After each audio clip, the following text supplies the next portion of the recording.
Good afternoon. Welcome to the November 4th Phoenix City Council formal meeting. Will the clerk please call the roll? Councilman DeCiccio? Here. Councilmember Garcia? Here. Councilman Nowakowski? Here. Councilwoman Pastor? Here.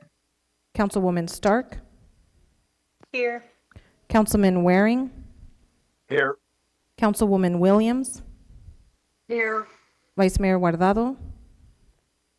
Here. Mayor Gallego? Here. Mario Barajas is with us to provide interpretation services for our Spanish residents. Mario, would you introduce yourself? Yes, Mayor. Thank you very much. My name is Mario Barajas. I will be providing interpreting services for our Spanish residents. So I will be introducing myself to them now. Buenas tardes, mi nombre es Mario Barajas. Yo les voy a estar sirviendo como su intérprete de español de esta tarde. Muchas gracias. Thank you, Mayor. Thank you, Mario. Will the city clerk please read the 24-hour paragraph? The titles of the following ordinance and resolution numbers on the agenda were available to the public at least 24 hours prior to this council meeting and therefore may be read by title or agenda item only. Ordinances number G6746, 6757 through 6764, S47030 through 47066, and resolutions 21876 through 21878. Thank you. Vice Mayor, do we have a motion on boards and commissions? Yes, I have a motion to approve Mayor and City Council boards and commissions nominations. We have a motion and I believe a second from Councilwoman Stark. All those in favor, please say aye. Aye. Aye. Opposed? Passes unanimously. We next move to the liquor license portion of our agenda. Vice Mayor, do we have a motion? Motion to approve items 2 through 12, except item 5, which is requested to be continued to November 18, 2020. Second. A motion and a second from Councilwoman Williams. Only member of public is here for comment is Lori Fitzhugh on item 5. All those in, let's see. Roll call. DeCiccio? Yes. Garcia? Yes. Nowakowski? Yes. Pastor? Yes. Stark? Yes. Waring? Yes. Williams? Yes. Guardado? Yes. Gallego? Yes. Passes 9-0. Thank you. City Clerk, are we ready for ordinances, resolutions, new business, and planning and zoning? Yes, Mayor. Vice Mayor, do we have a motion?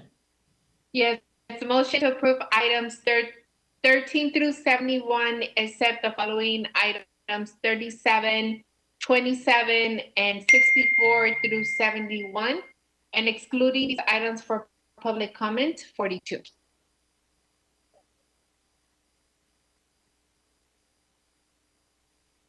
Second. We have a motion and a second from Councilwoman Pastor. Roll call. DeCiccio? Yes. Garcia? Yes. Nowakowski? Yes. Pastor? Yes. Stark? Yes. Waring? Yes. Williams? Yes. Guardado? Yes. Gallego? Yes. Passes 9-0. Mayor, I have a comment. Go ahead, Councilman Nowakowski. I just want to tell staff that thank you for putting up the items on the floor and what's next. It really helps out, especially when we do consent items and things are moved around. So I like that. So thank you very much for doing that.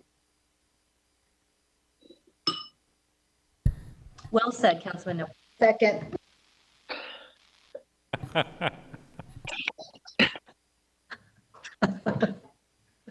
We are not agendized for a motion to tell staff they're doing a great job, but we certainly appreciate the continuous innovation. Thank you. We next move to item 27, which is authorization to enter into a contract for COVID-19 pet fostering. Motion to approve item 27. Second. We have a motion and a second. Council member comments. Aye. Mayor? Yes, Councilwoman Pastor. So I just want to thank, on item 27 is Humpaki Farms, and it's 50,000 for the dog hotel for the Humpaki Farms for people experiencing homelessness, because we know that the biggest obstacle for people to get services and shelters is to house their pets. So I want to thank my colleagues in approving this. Thank you. This certainly is a good news item and does address a major barrier to housing. We also just approved unanimously support for the Arizona Humane Society, and I know our Vice Mayor and Councilwoman Williams joined many other council members on working hard on this series of votes. So congratulations to all council members who've been paying attention to these important issues. Any additional comments? Roll call. DeCiccio, Yes. Garcia, Yes. Nowakowski, Yes. Pastor, Yes. Stark, Yes. Waring, Yes. Williams, Yes. Guardado, Yes. Gallego. Yes. Passes Woohoo, 9-0. Larry.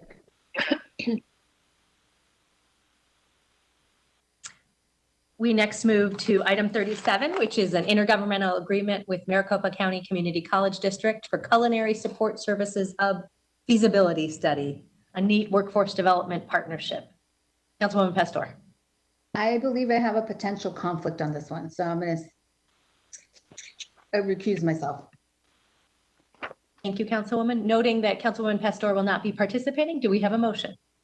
Motion to approve item 37. I'll second. Wonderful. We have a motion and a second. Any council member comments? Roll call. DeCiccio, Yes. Garcia, Yes. Nowakowski, Yes. Stark, Yes. Waring, Yes. Williams, Yes. Guardado, Yes. Gallego. Yes. Passes 8-0.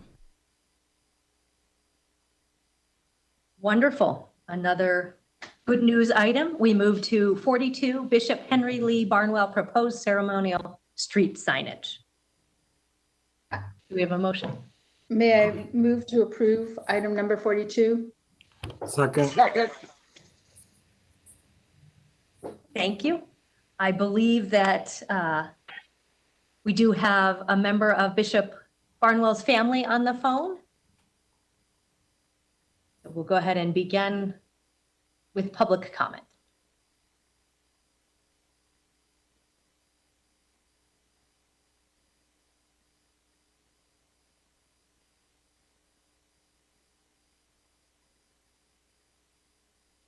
Pastor Barnwell, can you hear us? I can hear you. Can you?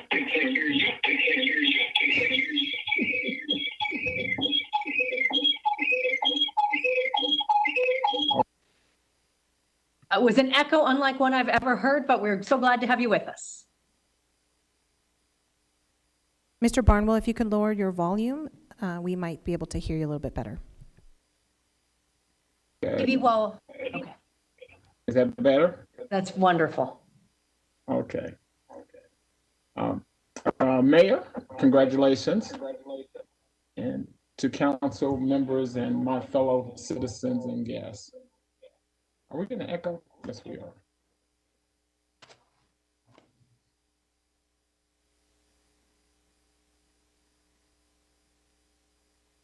I think while we'll give Pastor Barnwell a moment on sound and go first to council member comments.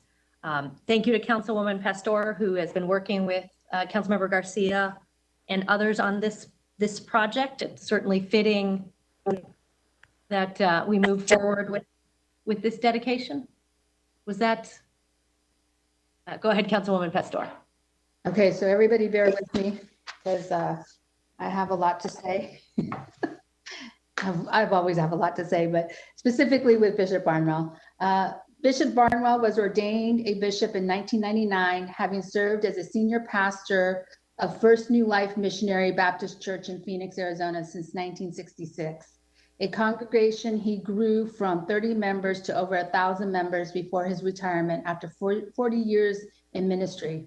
However, his influence went beyond the church and service to the greater community, working with stakeholders from various governmental, community, and clergy arenas to fight for civil rights, social justice for all. When Bishop Barnwell saw a need in the community, he was never afraid to speak up and fight for fulfillment of need. It is particularly special that this ceremonial topper is to be placed at the intersection of 19th Avenue and Rozier, since he worked to get the traffic signal placed there. But perhaps his most championed cause was his efforts to declare Dr. Martin Luther King Jr.'s birthday a state holiday in Arizona. After working along with several others, Bishop Barnwell saw the first holiday for Dr. Martin Luther King Jr. realized in Arizona in 1993. Through his life, Bishop Barnwell, his trust in the Lord would result in justice for all. And today, with his honor, we continue trusting in the Lord. I have several comments that I want to put into the record. So if I can continue, have a little bit more time. Thank you. Janelle Wood, Bishop Henry L. Barnwell was a pillar in our community and committed his life to righteousness and justice for all. He was focused on the betterment of all people. The proposal to the ceremonial acknowledge Bishop Barnwell is a wonderful recognition of his outstanding service of the city of Phoenix.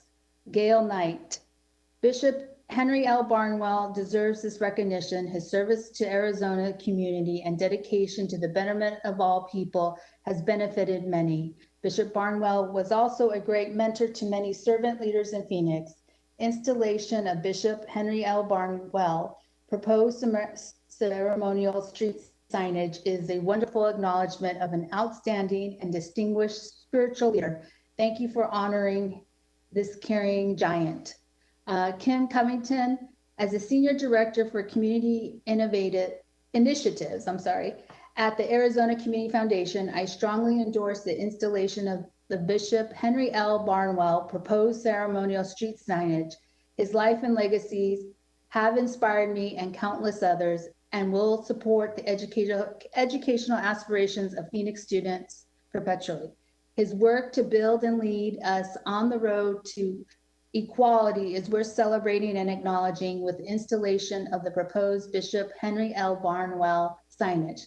Leah Landon Taylor, I would like to weigh in support of having signage and the name of Bishop Henry Barnwell at 19th Avenue in Rozier. Bishop Barnwell was a spiritual and community leader to so many in our state and well deserves this honor. Please vote in support of this agenda item for a true Arizona legend, Leela Landon Taylor and family. Then I have Carrie and Wendy Carver. We would like to support the ceremonial street signage in honor of Bishop Henry Barnwell. Bishop Barnwell served this community with dignity and honor for many years. This honor is well deserved. Please vote to approve. And then Curtis Wiley. I support the installation of Bishop Henry Barnwell's ceremonial street signage at 19th Avenue and Rozier Road. He was an outstanding leader and deserves to be commemorated in this way. Howard Rucker, Sr. Good afternoon. I would like to submit my support for the street signage honoring Bishop Henry L. Barnwell. His contributions to the city of Phoenix and the state of Arizona was a great, and we appreciate the work he had done. This is a well-deserved honor, and we look forward to the ceremony. Thank you. So my last comment is that Bishop Barnwell had a lot of influence on my father. My father worked for Bishop Barnwell as he went to college, and he was responsible of picking up young youth or working with young youth in their first jobs. And as some of us know, some of the students selling candy or youth selling candy door to door way back then in order to make a living. And so Bishop Barnwell's family has been part of my family for a very long time. So this is such a great honor. Thank you. Thank you, Councilwoman. Councilmember Garcia. Thank you, Mayor. And yes, thank you, Councilwoman Pastor, for making this happen and sharing all that. Quick comments. Bishop Henry Barnwell, obviously an activist. A lot of what others folks have spoken is near and dear to me, and you know, his son who will join us soon is following in his footsteps. Beloved by many in the community, mentored lots of people in the community, helped, you know, this city become what it is. And so really appreciative that we can recognize these types of folks that since the civil rights movement, until their dying breath, fought for their community and all of our communities. So really thankful and excited to get this going. Again, thanks to Councilwoman Pastor for making it happen. Thank you, Councilwoman Williams. Thank you. I just want to say this is most appropriate. I worked with the bishop for many years. I always found him to be a strong leader, and he made a tremendous impact on the city of Phoenix.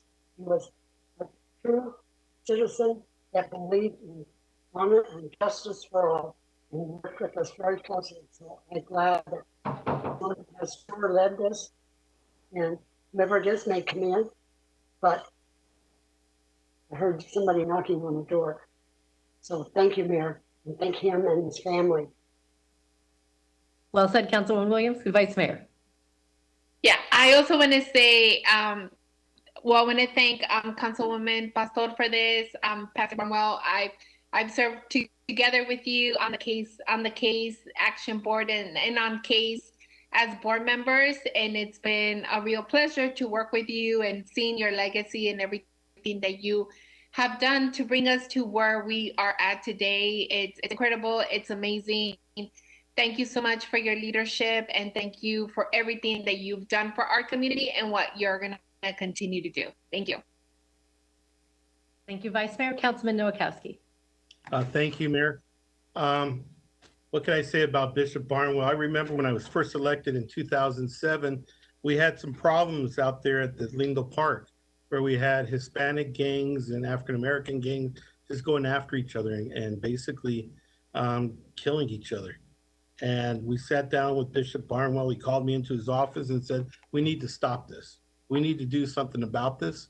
And Michael, let's get the community together and let's make some change.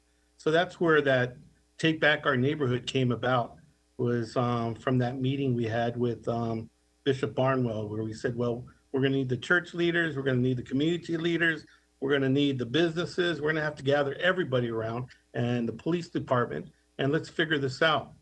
So what we did is we created a campaign of peace and bringing our neighborhoods together, and we called it Keeping Your Neighborhoods Crime Free. And we used the principle and the core values of Cesar Chavez and Martin Luther King, and we mixed it together. And I just found one of the flyer that we used, right?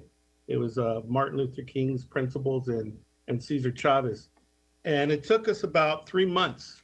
But in those 3 months, we ran it like a political campaign. We knocked on doors. We had those door hangers. We invited people to meetings. The first meeting we had, there was about 5 people at it. And we were kind of disappointed. But then at the end of the day, we had hundreds of people coming together to change their neighborhood. And from there, we found out the main location where kids were hanging out and doing bad things was at the park. There wasn't lighting. There wasn't enough activities for the kids. So he said, we have to take back our park. So we got everybody together and we said, well, the property behind the parks is owned by the county. So let's bring in Mary Rose. We brought in Mary Rose, and then all of a sudden we came up with a plan by, if we took over the park and we made it, and we gave it back to the community, and we lit up the park and created activities for the kids, that the whole neighborhood would surround themselves around the park and the church. So that's what we did. And now if you go to Lindell Park, I mean, it's a beautiful park. And we have a community center there. It's just incredible. And I remember we did a movie in the park after all this was done. And a grandmother across the street, African-American lady, came in and said, "Where's that Nowakowski? Where is that Councilman Michael Nowakowski?" Oh my God, I think I'm in trouble. And I raised my hand and she came up and she picked me up off my feet. And she said, "I never thought in my wildest dreams that my grandchildren will be out here watching a Disney movie after 8 o'clock in this park. Thank you, thank you, thank you. And thank you to Bishop Barnwell by just planting those seeds in that community, by blessing us, by bringing the community leaders together, by bringing in the business leaders together, and creating a program that we used for the last 12 years by taking back our neighborhoods. And it's something that would live on forever, and his legacy will live on forever. And his son will continue to serve as a servant leader, not just on our Parks and Rec Board, but in all kinds of different committees throughout the city. So I know that we have a great pastor in South Phoenix that's going to take care of all of us out there and is going to follow that legacy that his dad's planted, and he's already has done in many different ways. And I just want to bless y'all and thank you for allowing your father to be such a great leader and a mover and shaker in South Phoenix, and making things happen and saving lives and putting those young people in the right direction and using education as a tool of getting out of poverty and domestic violence and gang violence. And it was just key what your father's done for that community. So God bless you and thank you so much. Thank you, Councilman. The story of Lindell Park truly is a story of how a community took a very difficult event, including the loss of a young person, and worked together with city, with county, with our police department to have a great outcome, including that beautiful park and the Muriel Smith Community Center. A great success story for the Barnwell family, for yourself, for then future Chief Kurtenbach, and so many others, and one that we're still continuing today. So I join my colleagues in being grateful for the Barnwell family and the legacy of Bishop Barnwell. He was a great leader on so many issues, from civil rights to fighting poverty and hunger. Former Mayor Phil Gordon said he was the conscience of our city. And also, whenever the mayor needed it in a deep voice, he would say, "Phil, go home and spend more time with your family." So probably a message many people at the city of Phoenix need to hear on occasion. Former Mayor Greg Stanton said that he led with action and delivered for those in need. And Congressman Gallego shared that he was someone who really created a better city and a better South Phoenix. So whenever there was a crisis or a problem, Bishop Barnwell was there to help us, and has a great legacy. So on behalf of our city, thank you to the Barnwell family. And now we will turn it over. I think it was good to do it in this order. We will turn it over to his son, Pastor Barnwell. Thank you so much. Good afternoon, everyone. Mayor, council members, and all of my fellow citizens. What an honor it is. On behalf of my mother, Sheila Barnwell, myself, and my siblings and the rest of my family, let me thank, first of all, former Mayor and now Congressman Greg Stanton, who, before he left office, began this process prior to his departure. And so I want to thank him. My gratitude is also extended to you, Mayor Gallego, who also contributed your efforts to bring this about. Mayor Gallego worked with my dad as a council person for District 8, and seeing a number of projects within the district, like the naming of the Dr. Martin Luther King Jr. Boulevard. And so grateful for that. I would also like to thank a longtime friend and family, I call her family member, Councilwoman Laura Pastor, her staff, and District 4 for making this possible. Congressman Ed Pastor and my father worked together, and they would be pleased that the legacy of our relationships continues. And so we're grateful for that. I also want to thank some very close friends, family, Dr. Wendy Carver and Reverend David Jones, for their efforts and labor of love. And finally, I'd like to thank my siblings for their persistence, my brother Timothy Barnwell and my sister Darlene Barnwell, for their efforts in seeing this take place. As you have read and you've heard in summary so much about my dad, you recognize that Bishop Barnwell made an impact through being an airman in the United States Air Force, as a pastor, as a bishop, as a counselor to many political officials. You heard the testimony of those who were told to go home and spend time with their family. As he was a grandfather, a father, an uncle, brother, and husband. When my father, Bishop Barnwell, became the pastor of First New Life, there were two families attending, and under his leadership, and we were located then at 17th Street and University. It was a 4-room house.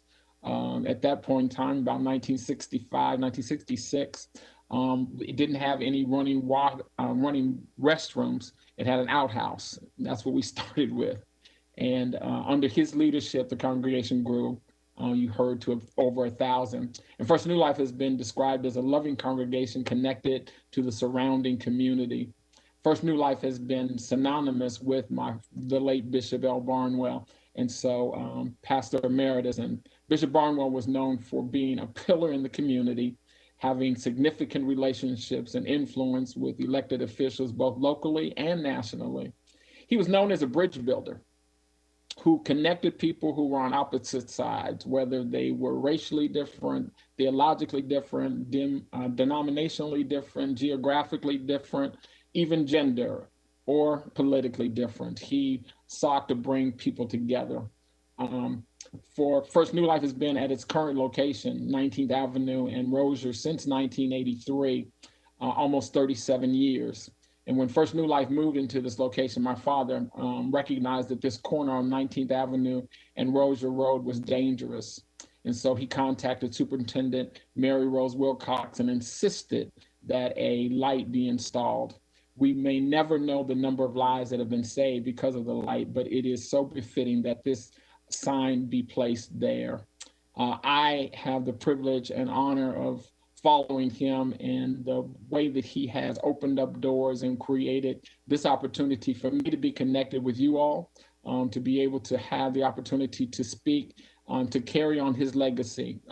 I believe that's so important for us as we think about moving forward, even in this COVID season, as we think about the next generation, this next wave that is coming behind us, that he opened up the door. He never closed the door. In fact, he tried to drag me along with him, kicking and screaming, but he brought me along with him. And so I'm grateful for the opportunity that we have to celebrate his legacy. And it is my prayer and hope that as we continue working together as a community, as a city, that we will be able to continue the legacy that he had in seeing us come together. And that, as he would say, us coming together, trusting in the Lord. God bless you and thank you for this opportunity. Thank you. Beautiful, powerful words. We really appreciate that. Roll call on Councilwoman Pastor's motion. DeCiccio. Mayor, quickly too, I was going to try and get a chance to speak earlier, Please. but I'll keep it very brief. I had the opportunity to get to know Bishop Barnwell. He's an amazing man. I mean, amazing. And the changes that he made to our city were outstanding. I mean, this is an individual who did so much, and to honor him in this way, I think, is just a blessing for all of us. I think the entire city has been blessed by his presence, and his legacy is with his son and everybody else he's touched, including those of us up here on the council. That is his legacy, because he was able to touch so many people and have that big of an influence. And so mine is a very enthusiastic yes. Thank you, Councilwoman Pastor, for bringing it forward. Garcia. Yes. Nowakowski. Yes. Pastor. I'm trusting in the Lord as I was trained, so I'm a yes. Stark, Absolutely a yes. Waring, Yes. Williams, Yes. Guardado, Yes. Gallego. Yes. Passes 9-0. Wonderful. Congratulations to the Barnwell family. Well deserved. We next move to planning and zoning matters with item 64, which is the general plan amendment for infill development district expansion. We will begin with a very brief staff report, and we will hear items 64 and 65 together.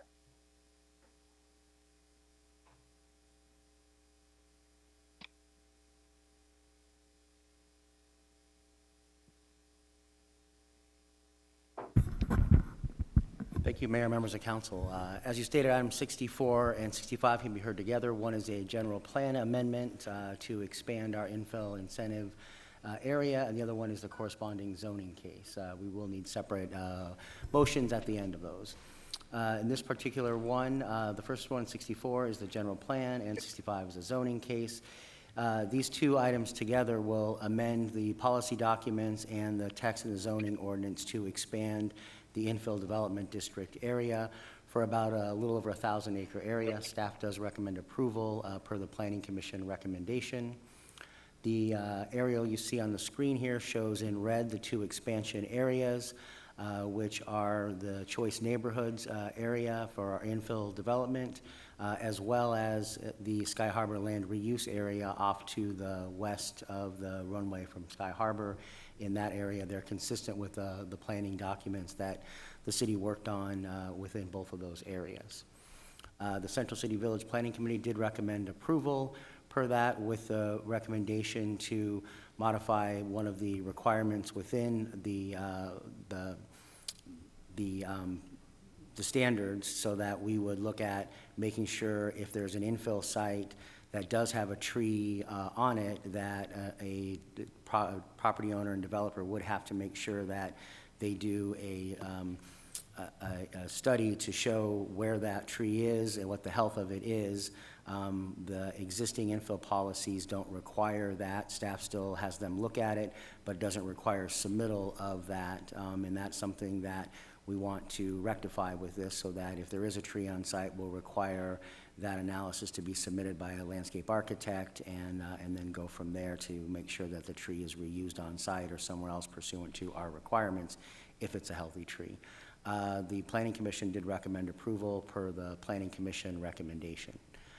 With that, staff does recommend approval per the Planning Commission recommendation for both of those items. And with that, I'm happy to answer any questions. Thank you. Certainly a good example of how our Village Planning Commission process can help us strengthen policy. We'll go ahead and open the public hearing. Any questions or comments for our planning director?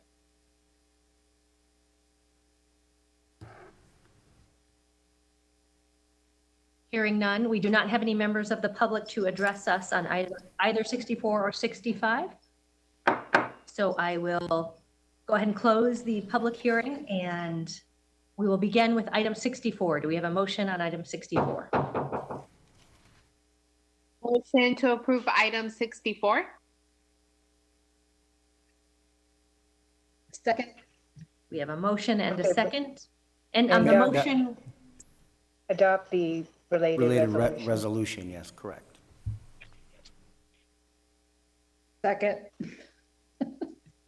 all right, so we have a motion to approve per the Planning Commission's approval and adopt the related resolution. Roll call. DeCiccio,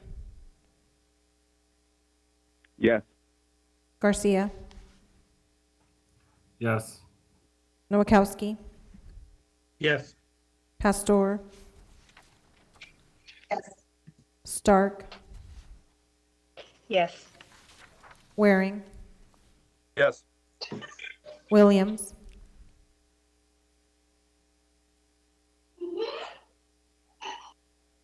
I apologize, Williams, Yes. thank you, Guardado, Yes. Gallego. Yes. Passes 9-0.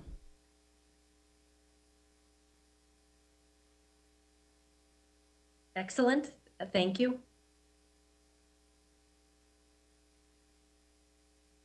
We did 65, right?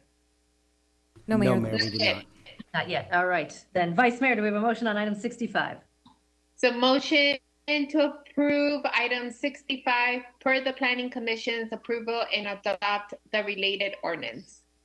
Second. Roll call.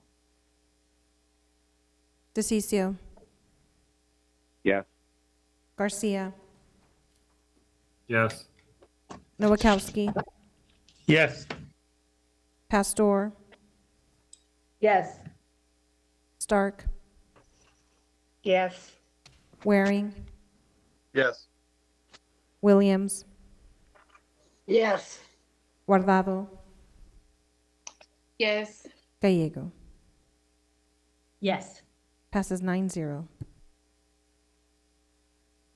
Item 66 is a general plan amendment in the Vice Mayor's district. There is a related item, item number 67. We'll turn to the Vice Mayor to see if she would like to begin with the staff report or go straight to the public hearing. Let's start with the staff report. I think that'd be good. We'll introduce our planning director, Alan Stevenson. Thank you, Mayor. Well, the PowerPoint's loading up here. These two items are a general plan amendment and zoning case for Grand Canyon University as they have continued to expand their campus in the western part of the city. Item 64 is the 66. Hold 1 second here. Sorry about that. All right, now we're on the right slide here. So with this particular item is the general plan and zoning case.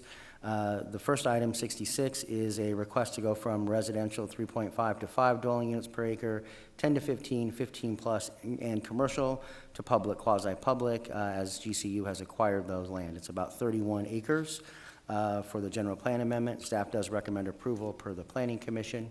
You can see the areas outlined in black are the parcels that were acquired, and then you can see those changing to blue as part of this general plan amendment if the council approves it. The related item is the expansion of the planned unit development zoning case from a mix of residential districts. In this case, it's about 296 acres of land that they are expanding for the PUD.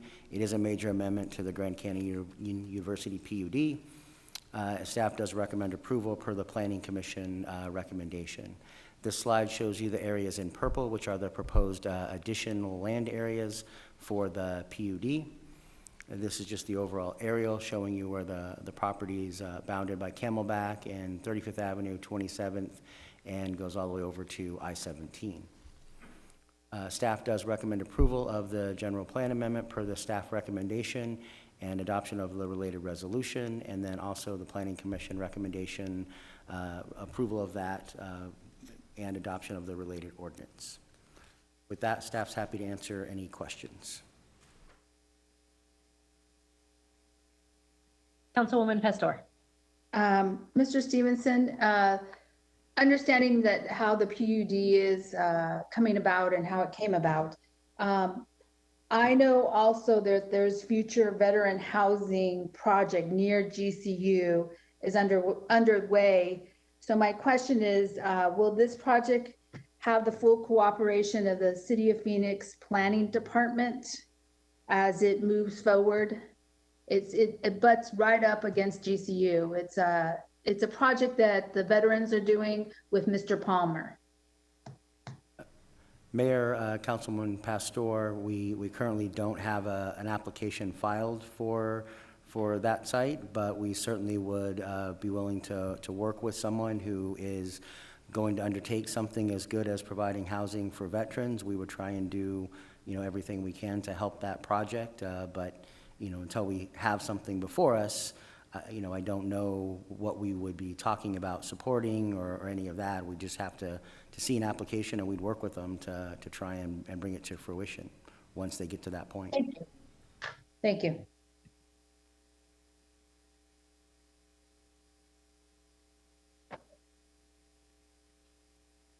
Thank you. We'll go ahead and open the public hearing on both items 66 and 67. On 66, we have 2 individuals to comment. We'll have Gail Palmer followed by Taylor Earl.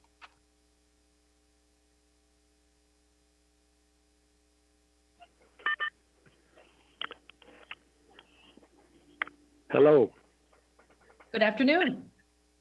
Hello. I don't know. Can you hear me now? We can hear you, absolutely. Thank you, Mayor.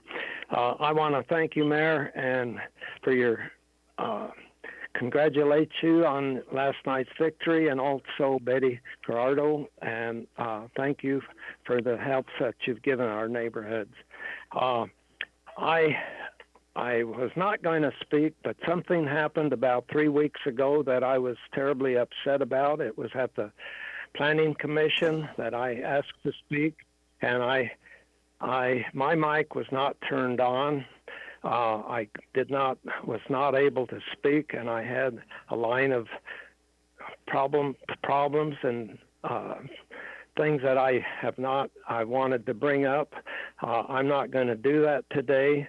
But I do have to ask, or I did have to sign up to see if I was going to have the opportunity to speak. So I have had that opportunity, and I thank you for it.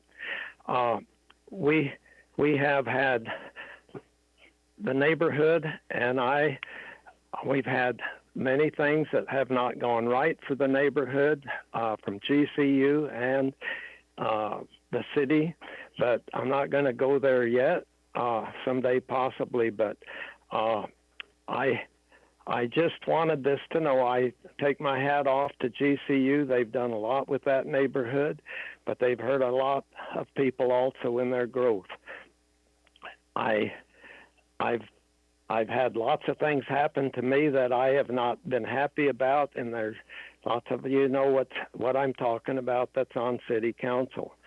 But I am just going to turn this back to you. Thank you for listening to me and giving me my time at this mic, because I didn't have it 3 weeks ago, and I was going to raise a lot more heck if I didn't have it today. And thank you for giving that to me. Thank you all. Thank you, Gail. And I think, as Councilwoman Pastor said, we are looking forward to working with you on veterans housing, and planning department stands ready. Thank you. Certainly something that this council has voted unanimously to support quite recently. So we got to stand up for our veterans. Taylor Earl. Thank you, Mayor. I'm really kind of signed up on this and the next item, and as you need, but I would just say that, Gail and I have worked together for many years now and have developed a good friendship, and I know he's disagreed with some things in the past, but we're grateful for an opportunity to be friends and work together, and he knows he can call me anytime, and I'm always there to listen and see what we can do to resolve. I'm grateful for his positive comments about the improvements to the neighborhood, and GCU really does do a lot. We could spend a lot of time talking about the efforts they've made, but for now I'll just say thank you for that recognition. Thank you so much.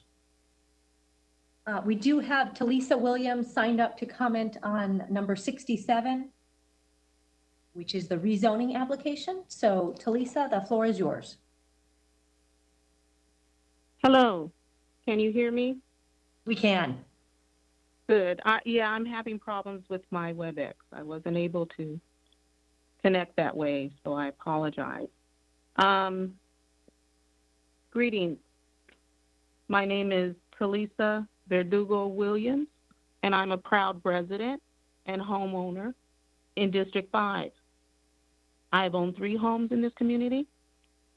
I'm a graduate of Maryville High School, and my children attended schools in Alhambra School District, as well as my grandchildren now. This is my community. If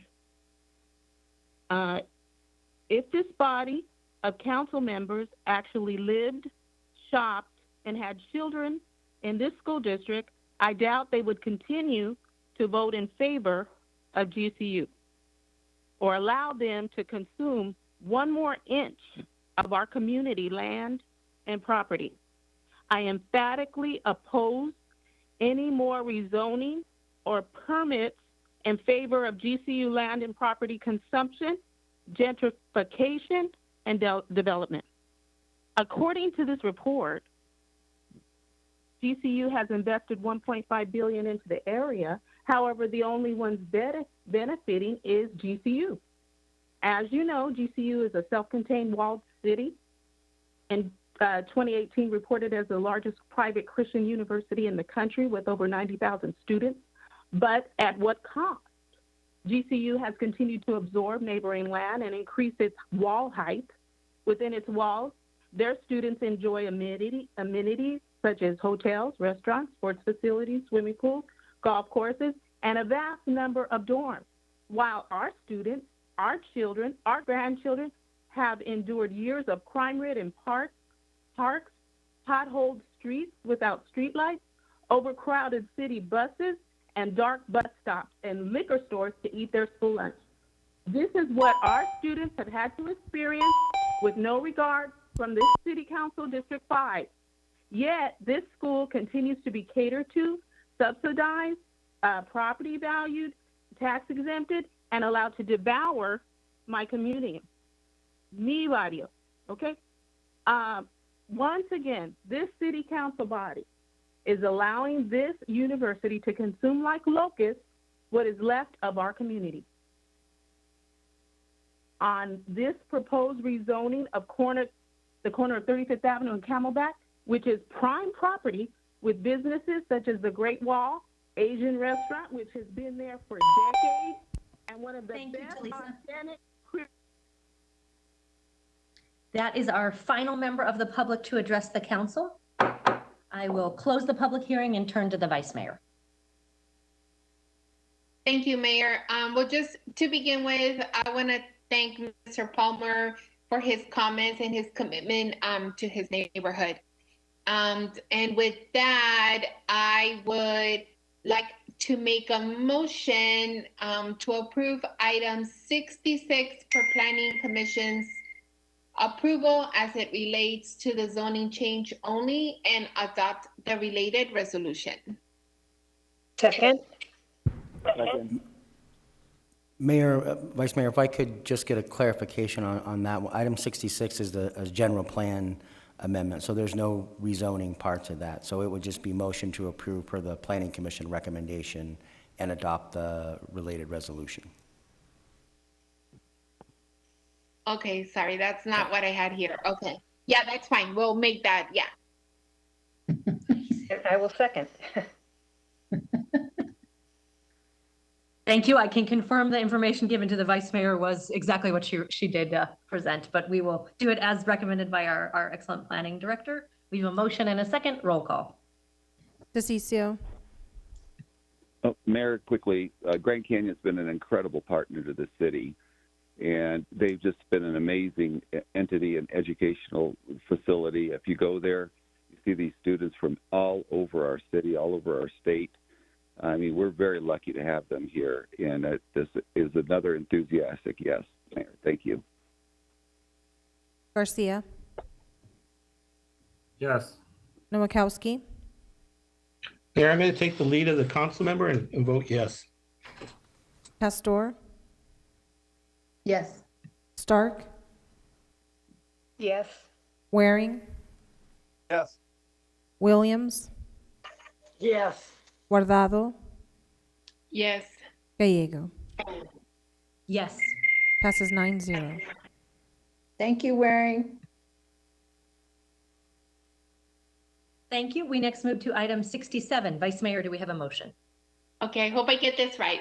Motion to approve item 67 per the Planning Commission's approval as it relates to the zoning change only and adopt the related ordinance, or did I get those mixed up again? Alan? Mayor and Vice Mayor, apologize about the confusion. In this case, it's fine to say just approve it per the Planning Commission recommendation and adopt the related ordinance. And I will second that. We have a motion and a second. Any council member comments? Roll call. DeCiccio, Yes. Garcia, Yes. Nowakowski, Yes. Pastor, Yes. Stark, Yes. Waring, Yes. Williams, Yes. Guardado, Yes. Gallego. Yes. Passes 9-0. Thank you. We next move to item 68, the amend the downtown density map and Evans Churchill East character area. We will turn to our planning director for a brief staff report.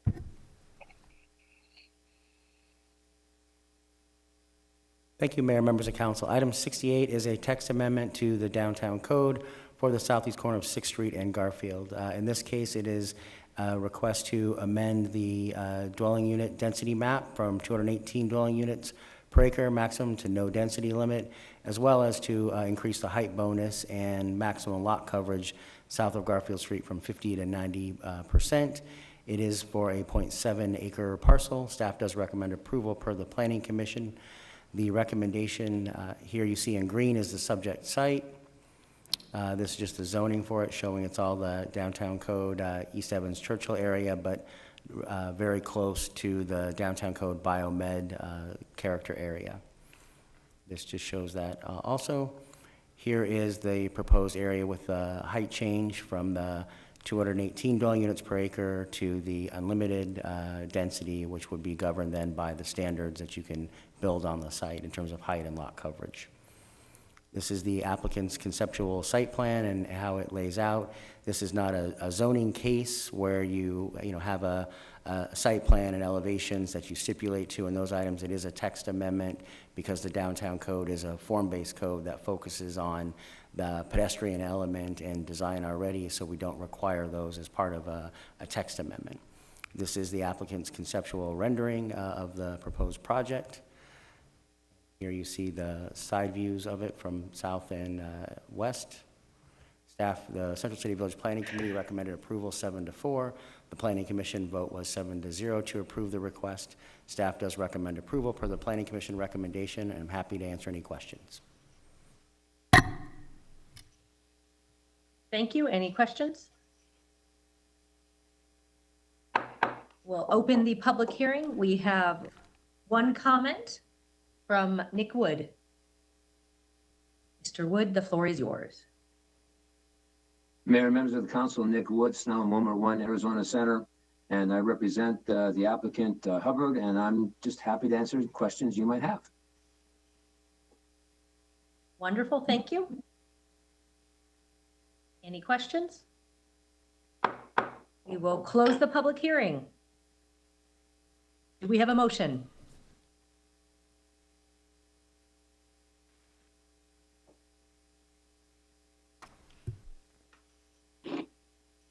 A motion on item 68? Sorry, motion to approve item 68 for the Planning Commission's approval and adopt the related ordinance. Second. Second. Any discussion? Roll call. DeCiccio, Yes. Garcia, Yes. Nowakowski, Yes. Pastor, Yes. Stark, Yes. Waring, Yes. Williams, Yes. Guardado, Yes. Gallego. Yes. Passes 9-0. We next move to item 69, the amend the downtown height map and Taylor Street Paseo guidelines. We will return to our planning director, who is very busy today, for a brief staff report. Thank you, Mayor, members of council. Item 69 is another text amendment to the downtown code. As you noted, this one is 2nd Avenue and Fillmore Street. It is to amend the height map from a maximum of 525 feet to 540 feet, and also to realign the Taylor Street pedestrian paseo to move the paseo approximately 100 feet north of the alignment, but still connecting it through downtown. It is a 2.84 acre site. Staff does recommend approval as proposed in Exhibit A. This is the subject site area. You see a long parcel that follows along 2nd Avenue and just south of Fillmore. This is the existing downtown code and business core character area. This is the height colors from the zoning ordinance that shows 525 on the left and 540 feet on the right. So it's a difference of 15 feet in height that they are requesting for this proposed text amendment. Here's the Paseo Taylor street alignment, and you can see that it goes up to the north a little bit as it goes through the parcel to allow them to have 2 larger parcels of development. You'll see as their proposed site plan here that the Paseo goes down through the middle of the project. And this shows the conceptual massing diagram of the proposed project that is being done by Empire Group. Here are the conceptual renderings that they are proposing for this project. Central City Village Planning Committee recommended approval 8-4. The Planning Commission recommended approval per the village by a 7-0 vote. Staff does recommend approval per the Planning Commission recommendation and adoption of the related ordinance. And with that, we're happy to answer any questions. Thank you so much. Any council member questions? We will open the public hearing and go to public comment, beginning with Ryan Boyd, followed by Nick Wood. Hello, members of council. Can you hear me? Yes, we can. Thank you so much, Mayor. My name is Ryan Boyd at 1069 West Taylor Street and representing Urban Phoenix Project in respectful opposition to this zoning text amendment. We are concerned as Urban Phoenix Project, which is a group that is involved in trying to make sure that Phoenix is a livable, walkable, vibrant community. And this project has 2 major concerns for us. One is it's tied to a widening of 2nd Avenue, and it's going from 2 lanes to a additional 2-way center turn lane. We have concerns about how the process was handled, how it's not really a process that is open to the public, but basically an expansion through staff administration response to projects like this, which makes it difficult because Urban Phoenix Project has a history and is very proud for her advocating for increased density, increased mixed multi-use. And there's a lot of good that can be said here, but a widening of a street and then we feel not enough effort being put on the improvements for the pedestrians and for the streetscape is just leading us to an opposition position here. Secondly, we wanted to note here that we have some ongoing concerns with the use of text amendments and what kind of has become spot zoning and looking at specific one-offs for projects. The form-based code, if we need to adjust it to make it better for the current scenario, because downtown is very different than it was 10 years ago, that's a different conversation.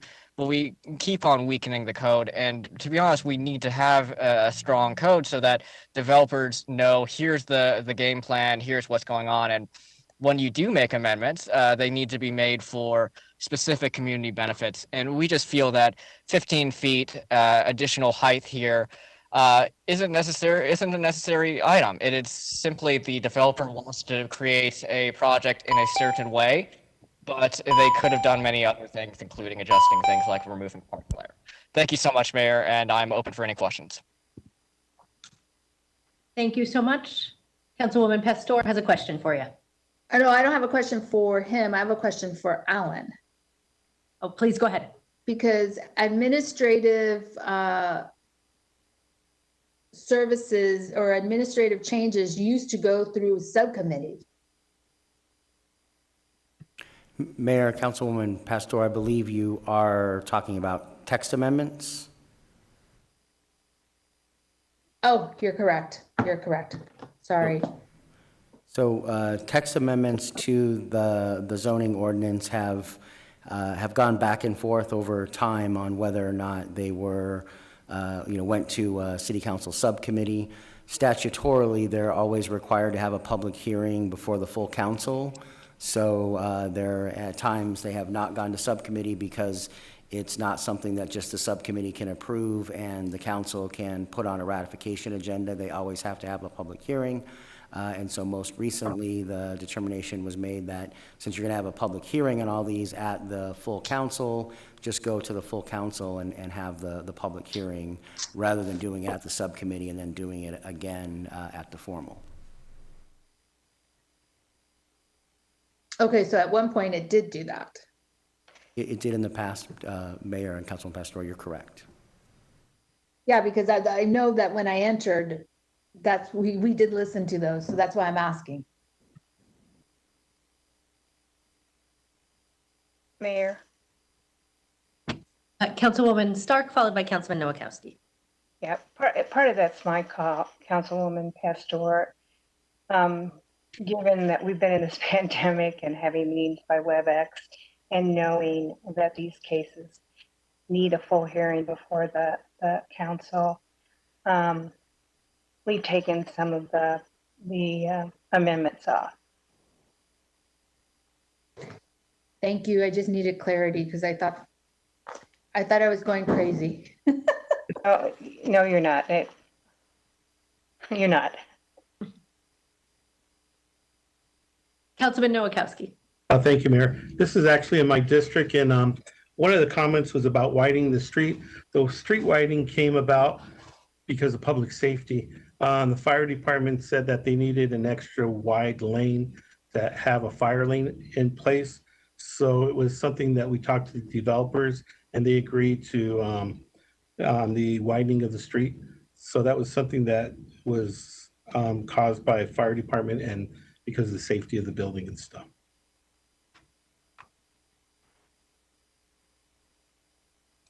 Thank you so much, council members. We will next go back to the phones to Mr. Wood. Mayor, members of the council, Nick Wood, Snell, Wilmer 1, Arizona Center, and I represent the Empire Group, the developer. This is their third project in downtown.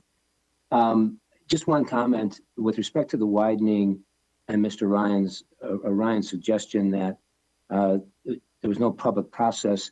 You know, Keeney Knudsen is one of the best directors of any streets and transportation department in the state of Arizona, frankly. To his credit, he actually took this out to the public and invited participation by all the stakeholders in downtown. And Ryan actually was there for that because I sat and listened to it. So again, I want to applaud Keeney for taking an extra step, which is otherwise not required. And with that, I'd be happy to answer any questions you may have. Thank you. Any council member questions? Councilman Nowakowski. Seeing that there's no questions, I'd like to make a motion, Mayor. Motion to approve per the Planning Commission's approval and adopt the related ordinance. Second. I'm going to go ahead and close the public hearing first. Oh, sorry about that. And now I will turn to you for a motion. Alrighty, sorry, Mayor, we jumping the gun, huh? So motion to approve per the Planning Commission's approval and adopt the related ordinance. Second. Any comments? Roll call. DeCiccio. Yes. Garcia. Yes.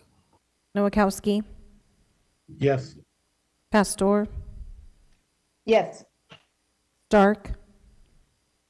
Yes. Waring. Yes. Williams. Yes. Guardado. Yes. Gallego. Yes. Passes 9-0. We next go to item 70, the northwest corner of 32nd Street and Turney Avenue, and we will begin with the staff report.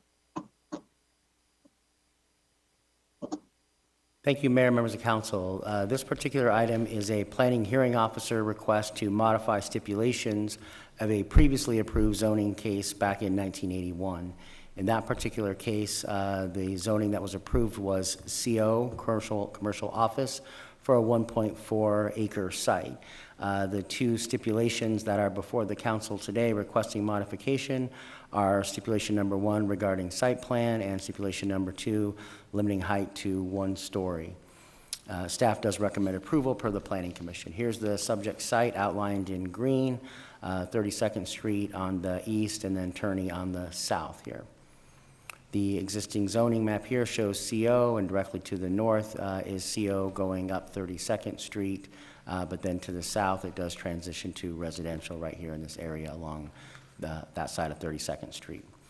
The proposed site plan here, you see the site plan shows 32nd Street on the bottom part of the screen, but that is east. The area that you see for this particular item is just the southern portion of the site up along Turney, and in that particular area they're proposing a new 2-story office building and then a parking structure that you see there going back to the length of the parcel. The Camelback East Village Planning Committee voted to approve the request 18-0. The Planning Hearing Officer voted to approve the request and to modify stipulations with a few modifications. The Planning Commission, upon appeal of the Planning Hearing Officer's decision, did vote to approve it per that decision of the hearing officer. With that, staff does recommend approval per the Planning Commission recommendation. I'm happy to answer any questions. Thank you, Alan. Councilwoman Pastor. I have some questions, Alan. With the stipulation, how did the 5-foot setback come to be? Mayor, Councilwoman. I don't know if I asked you or the zoning attorney. I don't know. So. Mayor, Councilwoman Pastor, I can tell you that their proposed site plan is proposing a 5-foot landscape setback on the Turney frontage, but how that came to be is a function of what the developer is presenting on the site plan. So that would be a question to ask Ms. Riddell, directly. How did that happen? Okay, and then my second question to you is, how I'm a stickler about stipulations, because I always feel like there are cases, stipulations are placed in several of our cases because there was already, there was neighborhood opposition in the original case, and the developer works with the neighborhood at that time by placing these stipulations so that in the future, if that development is not developed, that stipulation is there. So I'm just curious. I don't know if you knew this case when it came about. Mayor, Councilwoman Pastor, I did not work in the department in 1981, so I don't have a familiarity with this case directly, but you are correct that when there are zoning cases that come forward with the council, there are common stipulations that were put on the cases to ensure some neighborhood compatibility. That stipulation process has evolved over time, and so stipulations today were much more specific about height in terms of a number that would be permitted, where back then the stipulation just said 1 story, and so there's no height limit on what you could do as long as it is 1 story. In that case, the CO zoning district back in 1981 allowed up to a 56-foot tall building, and the stipulation clearly was, no, keep it 1 story so that it's not 56 feet, but there's no height limit associated with that. And so what happens when you have a stipulation is a property owner does have a property right to request to modify that stipulation in the future, but that does have to go back through a public hearing process. It's not something that staff can do administratively, and so that's what this process is, where it gives the current neighbors the opportunity to have a discussion with the developer about what's changing on a project as it redevelops. And in this case, there was an office building that burned down sometimes in the 90s and has been a parking lot since that time with a parking canopy on it, and they are proposing to redevelop that as they are redeveloping that whole office complex along 32nd Street. And I was 12 then in 1981. I could see that, Alan, you're younger than me.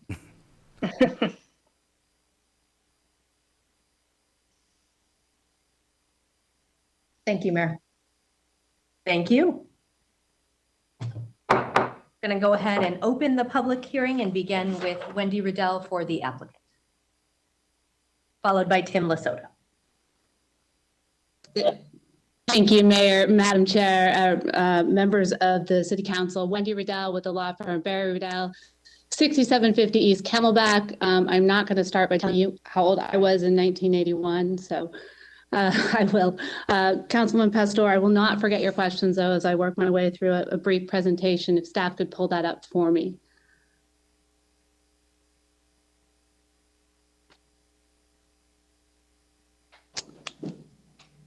Alan or Josh, I'm hoping someone could pull up that presentation.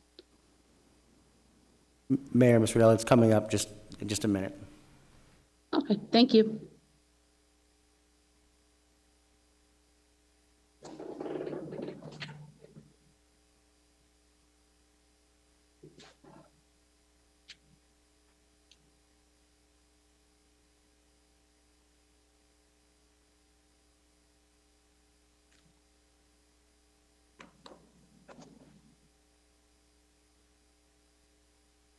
Well, it looks like we got close to something coming up.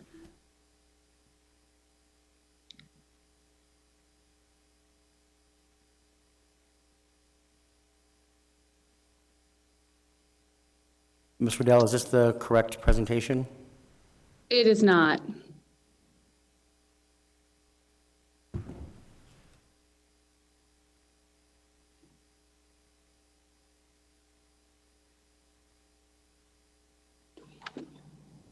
Apologize for the delay, Mayor, members of council. We'll get the other presentation up.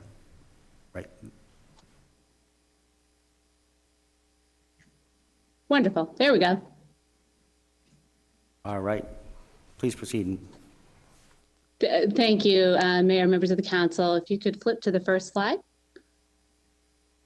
So it's my pleasure to be here today on behalf of Levine Investments, Andrew Cohn, Bill Levine. These are local, long-term legacy investors in our community. I know the council is very familiar with them. Here are just a few of the projects to remind you of their commitment to investing here in this community.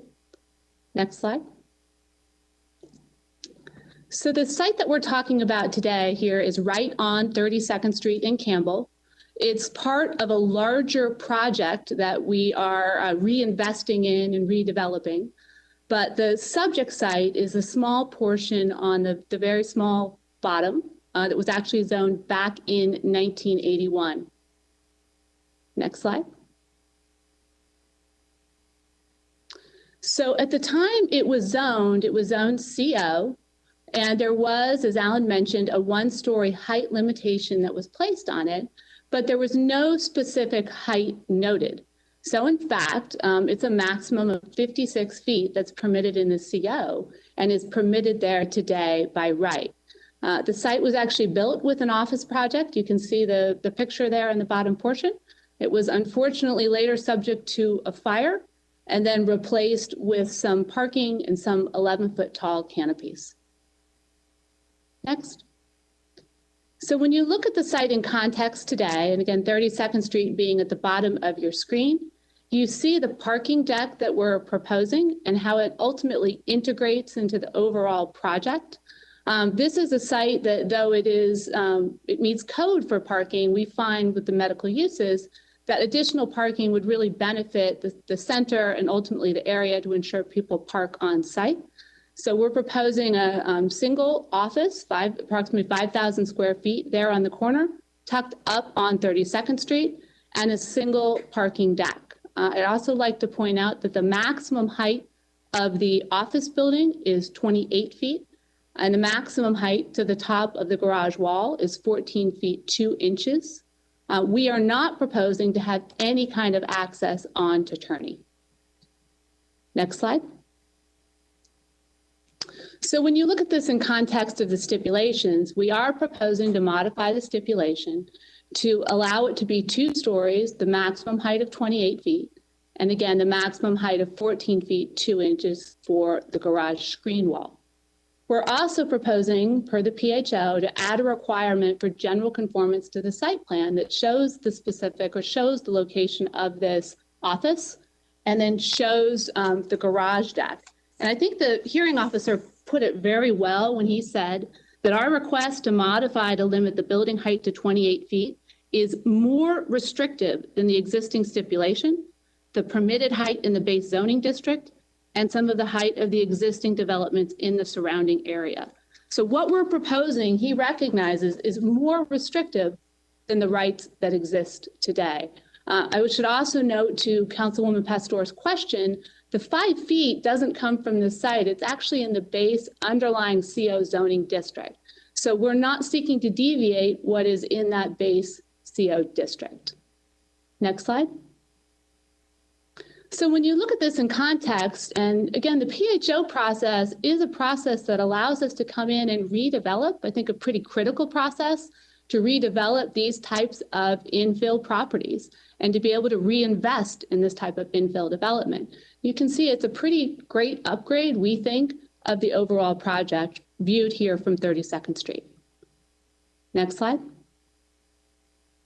So I will tell you, we have been talking with Mr. Berland since last July, had numerous calls attempting to address his concerns. The primary concern that was expressed to us by him was height. So we took a look at from Turney Avenue looking north. You can see the top of the parapet wall for the office to the very top of the screen wall of the garage at 14 feet 2 inches. And again, by right, it could be up to 56 feet in height, which is why the hearing officer noted what we're proposing is substantially more restrictive than the property rights we otherwise have. Next slide. So here's a rendering to give you an idea, again, viewed from Turney, what that would look like. You can see the landscaping, you can see the garage, and you can see the office tucked up right onto a fairly busy 32nd Street. Next slide. So again, Mr. Berland was nice enough to allow us to have a photo from his home, knowing that the primary concern he expressed to us was height. We were able to work with our architects and look at the dimensions in the photos and to be able to estimate when we construct this, what that height will actually do. And first of all, when you look at this, I would ask you to note the fact that parking really is at a premium here. You can see there's quite a few cars, which is why we're proposing to add additional parking. And then you can see where that office would lay in, and you can see the parking deck. And I would respectfully suggest that actually protects any view that Mr. Berland has of Squaw Peak. Next slide, please. So we took our outreach here, I want to make sure the council understands, very seriously. As I'm sure you can appreciate with a pandemic, we've had to get pretty creative in how we handle outreach on these projects. So we actually created our own website for the project. And then we mailed out to everybody within the notice area links to that website. That website has a portal where they can then offer comments to us, gives us the ability to connect with them. And we had quite a few calls and quite a few discussions as a result of being able to send that out. We also chose voluntarily to go to Camelback East Village to have an additional opportunity, provide that venue for input from the community. And we have had, as I mentioned, ongoing numerous discussions with Mr. Berland since July. Mr. Cohen himself has reached out to Mr. Berland directly over 13 times and has not received a response. So we are very fortunate, I don't get to say this very often to the City Council, but we have the unanimous approval of Camelback East Village. We have the approval of the hearing officer. We also have the unanimous approval by Planning Commission and 2 emails in support from the abutting property owners. It's unfortunate that we were not able to resolve Mr. Berland's concerns. I do not think there's something that we are able to resolve, but nonetheless, we respectfully request your approval, and I'm happy to answer any additional questions that you may have.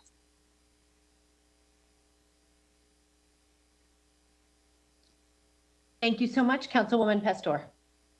Wendy, I didn't catch the answer to the question. I know you said it, but I was cut off. So could you, my question is, how did the 5-foot setback come to be? Certainly, Councilman Pastor, the 5-foot setback is directly out of the commercial office zoning district. Okay. So that's what's permitted in CO, and we are not seeking to deviate that in any way. Okay, so that's the reason for the stipulation then? No, if I could, Mayor, Councilwoman Pastor, the stipulation limits us to single-story height, and we want to do two-story building, but in exchange, we're proposing to dramatically restrict the height, because it otherwise could be 56 feet in height, Okay. but we're restricting it to the 28 and the 14. And this hasn't changed the character of the residential part of the neighborhood, has it?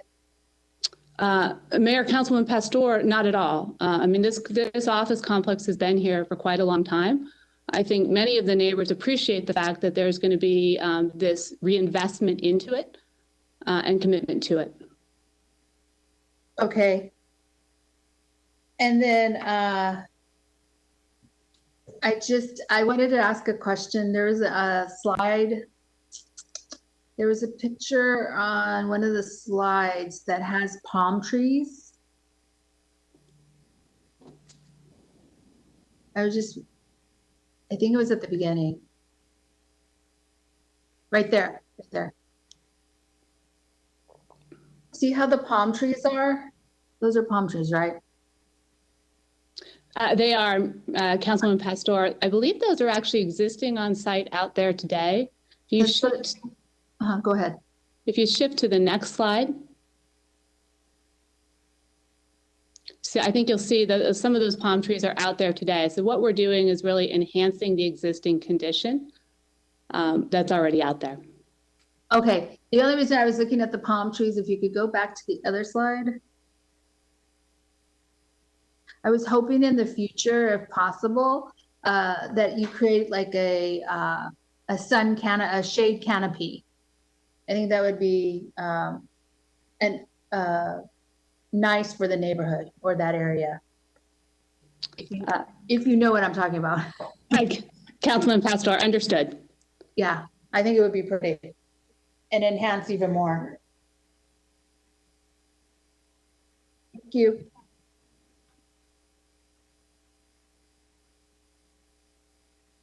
Thank you, Councilwoman.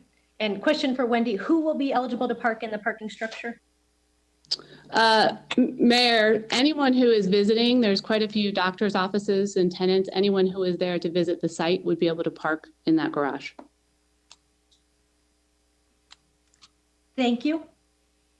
Next, we will go to Tim Lasota.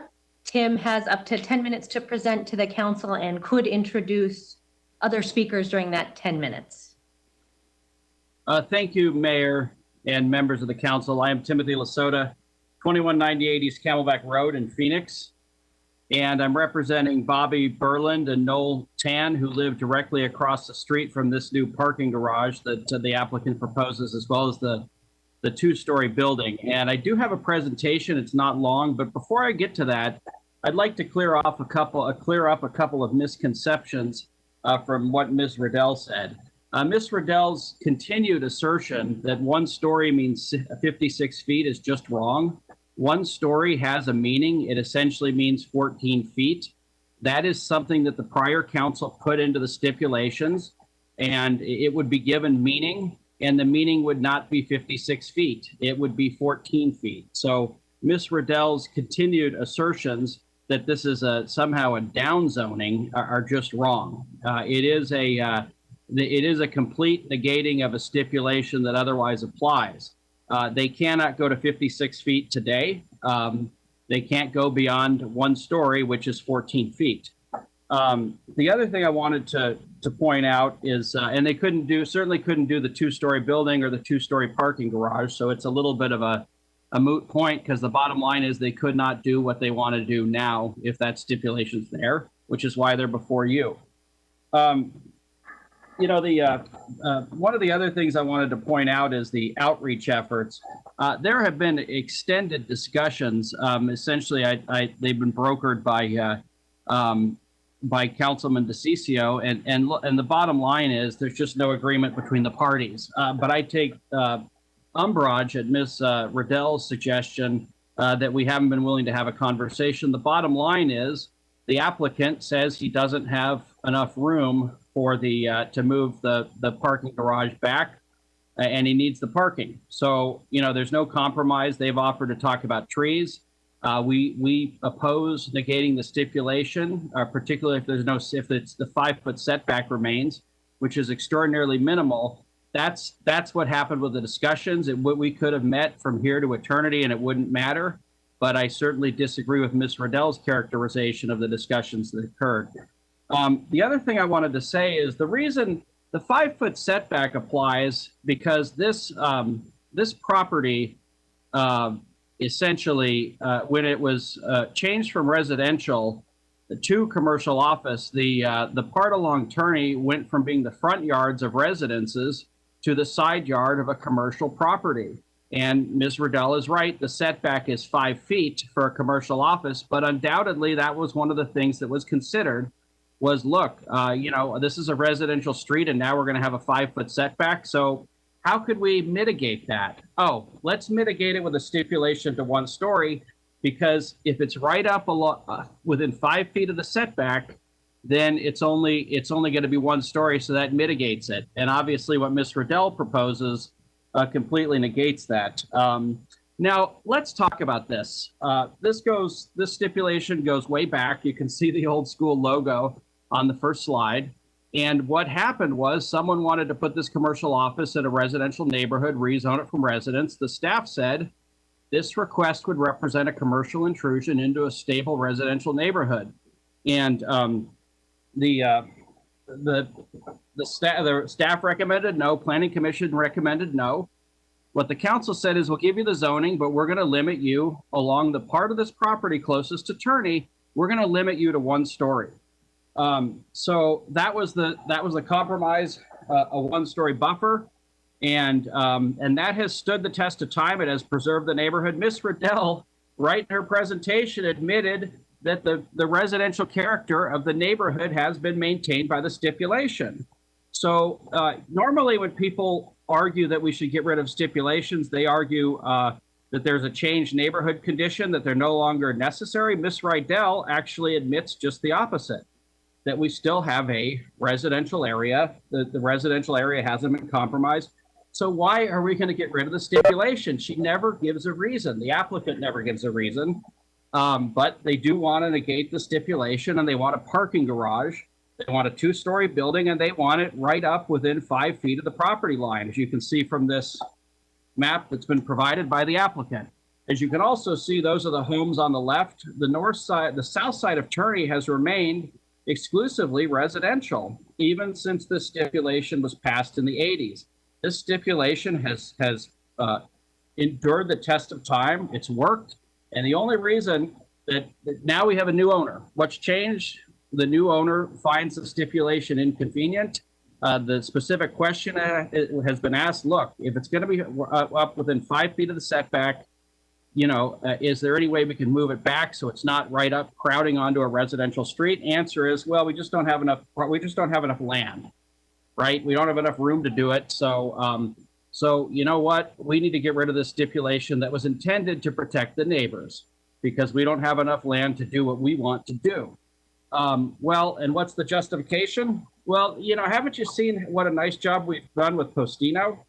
And as it happens, Postino is one of my favorite places to go have a drink and a bite to eat. But Postino isn't anywhere near this. Neither is the Buck and Ryder. None of those things help the residents on this street here. As you can see, and I'm glad that this is one thing that Ms. Riddell and I agree on, is that this stipulation has essentially, it has not led to a change in the residential character of the neighborhood. What the staff said as to this case in the 1980s is true, that this project represented a commercial intrusion into a stable residential neighborhood. It's worked. It's helped preserve the delicate balance of office and residential.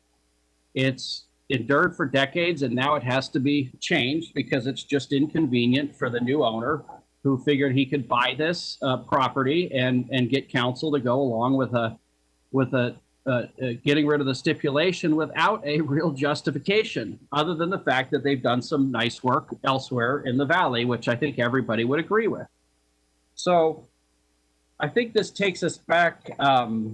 If I could have the next slide, please.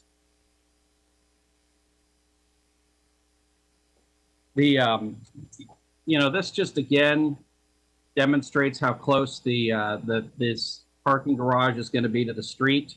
It's going to create a very claustrophobic feeling for anybody who's driving along the street. On the one side, you've got the houses with the nice setbacks. On the other side, you'll have a parking garage. And that was one of the things that somebody said, well, you know, other places in this neighborhood can go to 2 stories. In fact, residences in the neighborhood are 2 stories, including in Mr. Berlin's case. But there's a big difference.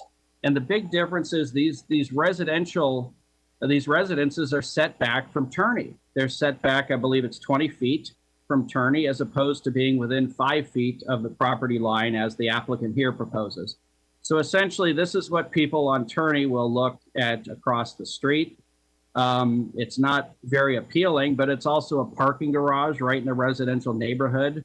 It does sort of provide a what we consider a sort of an invitation to a you know, potential element that, you know, that could maybe a criminal element that it provides a little bit of cover to. We asked for screening on that essentially of the parking garage, a wall, and that was dismissed, didn't go anywhere. So I think that's it for my slides. Oh, applicant's rationale.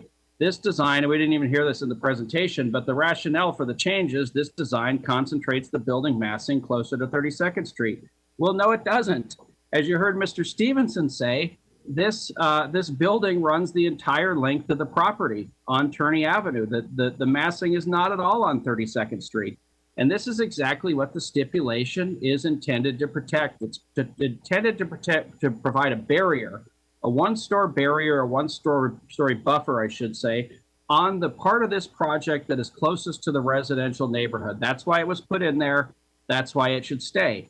I mean, these stipulations exist for a reason, and I was covered by Ms. Councilwoman Pastor at the beginning, and you know, they stipulations make a lot of difficult cases go, and they're put in there, and you get a case that's going to have difficulty passing. People come to an agreement, and you get a good project that otherwise might not have made it because of some kind of compromise. Well, if we're just going to get rid of stipulations because they're inconvenient, then nobody's going to put any trust in the stipulations. It's got to be something other than, you know what, we've done a lot of good work elsewhere in the valley, and we've gotten essentially nothing from the applicant about why they really deserve to have this stipulation changed. You know, the time that's elapsed is actually kind of proves the point that this is that this stipulation should endure because the neighborhood hasn't changed.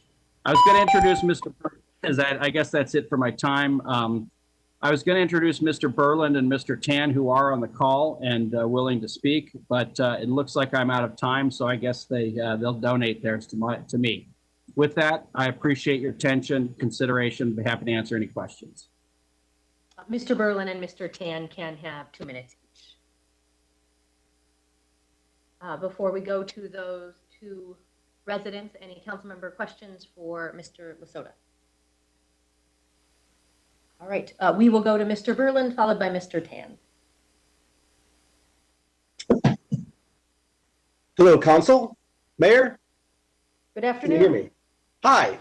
Thank you very much for letting not only Tim, but myself and Noel have a brief word with you about this project.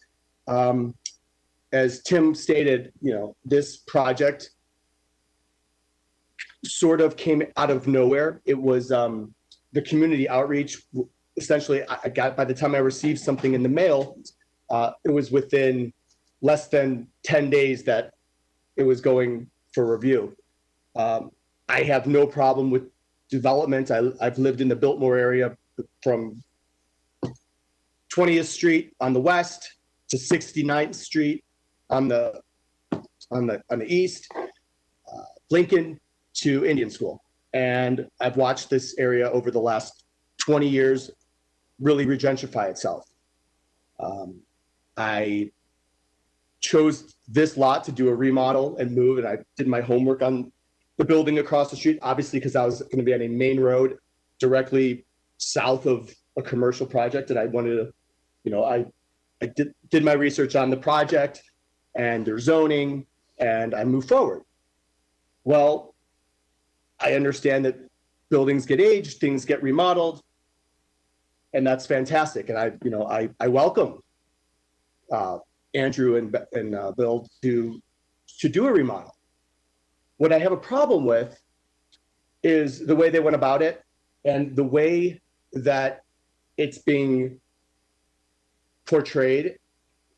They could easily redo this building, or I should say the two existing buildings, and it would be a fantastic project. It would look great. It would be more modern, more up to date. They could even do, if office space dictated so, if you look at the plan, if you look at the slides, the new building proposed is tiny. It's 5,000 square feet. And, Wendy Riddell mentioned that I care so much about the view, blah, blah, blah.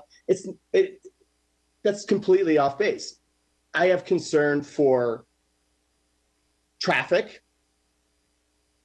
And my major concern, I've done a bunch of research over the last 6 weeks, is safety. Safety for my family, safety for my neighbors, parking garages adjacent. Thank you so much. We appreciate your testimony. We will next go to our final speaker. Thank you, Mayor. So when we purchased our family home in 2018 on Turney Avenue, we were satisfied that there would be no commercial construction in front of our property. Little did we know that in less than 3 years from our purchase, we're now faced with a prospect of a drab and built-up parking garage right in front of our home. Understandably, that's most distressing to me and my family. And frankly, we feel quite helpless, that a big developer would seek to negate, the rezoning stipulation. We're not the ones with the deep pockets, right? I mean, it's, we're really lower middle class. I mean, we work hard, we bought our home, and from our perspective, this is like a curveball, that's put to us. So I sincerely hope that they can be stopped, and we hope we can go about the next into the future with a home that we can be proud of, and we can be safe in. That's all I have. Thank you.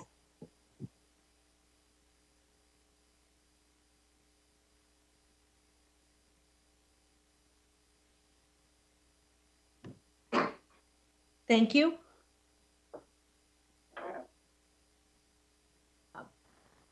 If we could go back to Wendy for a moment, please.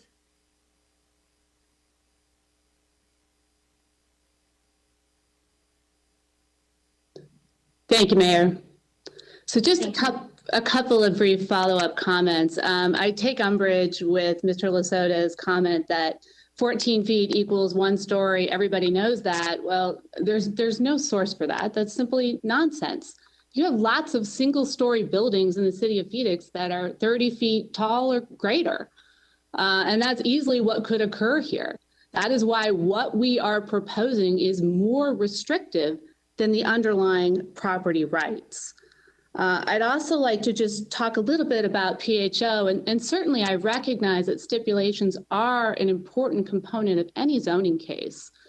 But the reason you have the PHO process is to allow infill development like this to evolve, that there is a reinvestment into projects like this, into the middle of community, that allows them to continue to evolve and grow along with the neighborhood around them. So we are proposing today what I think is a more restrictive proposal than the underlying property rights today.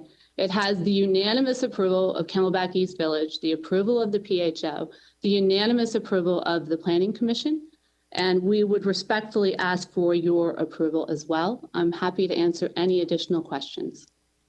I cannot think of any buildings that are 56 feet tall and a single story. Can you? Mayor, I would agree with that. No, I could not. But plenty that are 30 or greater. And could you address the screening of the wall and that request from the neighbors?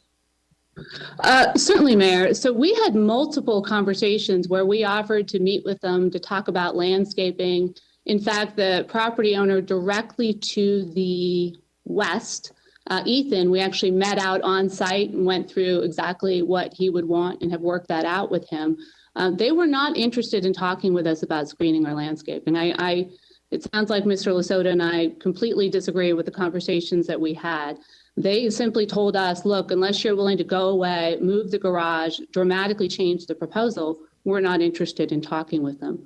We have always been and will continue to be interested and willing to add additional landscaping and trees to help screen this if that's something that the mayor and council desire.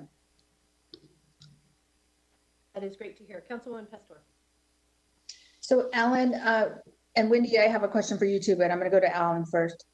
Please clarify the stipulation from 1981.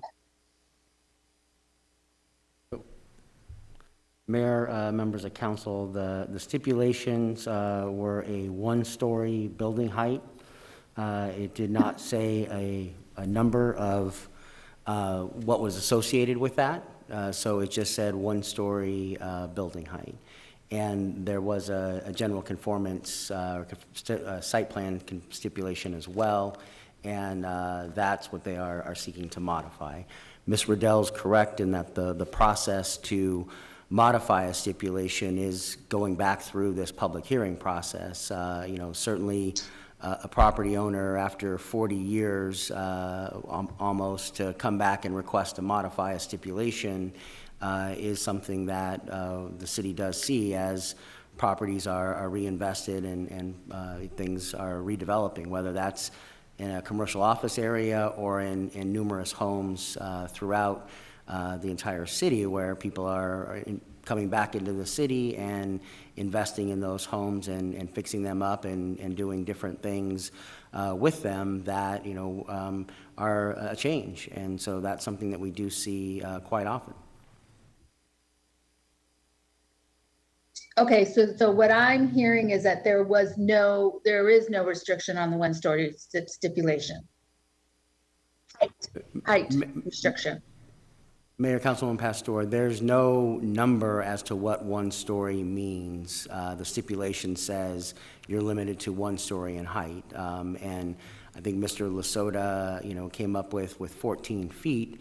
I don't know where that comes from, because really when you look at how building heights are designed, it depends on, you know, the actual design of the building. And so you have buildings that, you know, probably are 14 feet office buildings. They're older ones.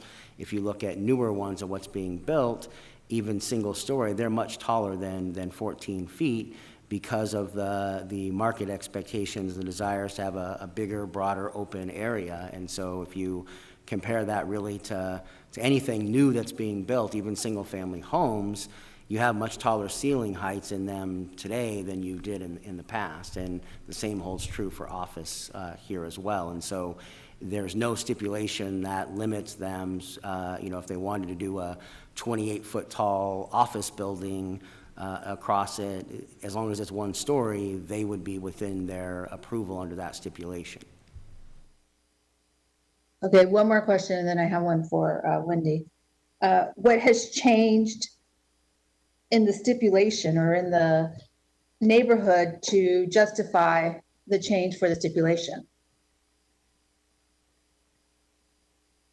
Mayor, Councilwoman Pastor, I believe when the hearing officer heard this case and the decision that he made was based upon other changes in the area. So there is I think a 4-story senior living facility across the street on 32nd Street that is there, and with the stipulation as it was written in 1981 that just said one story and no height, they could in fact build a 28-foot high, 30-foot high, one-story building across that, and they would be within allowance under that stipulation as written to one story. And so the hearing officer's findings were that this is in fact, you know, making that better from the standpoint of the parking structure is only a maximum of 15 feet height. And then the 28 feet is just confined up to the corner along 32nd Street. Got it. Thank you for the clarification. Wendy, the mayor spoke about, well, I can't remember exactly the term, but I was thinking about a shade canopy and covering. Is that still possible? Mayor, Councilman Pastor, if you're talking about additional landscaping that, shades that area, yes, that is certainly possible. We have always been willing to do that and remain committed to do that. Thank you.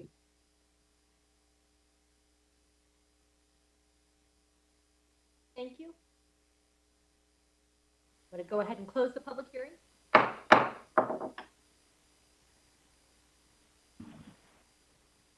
We will next move to take any motion on item number 70.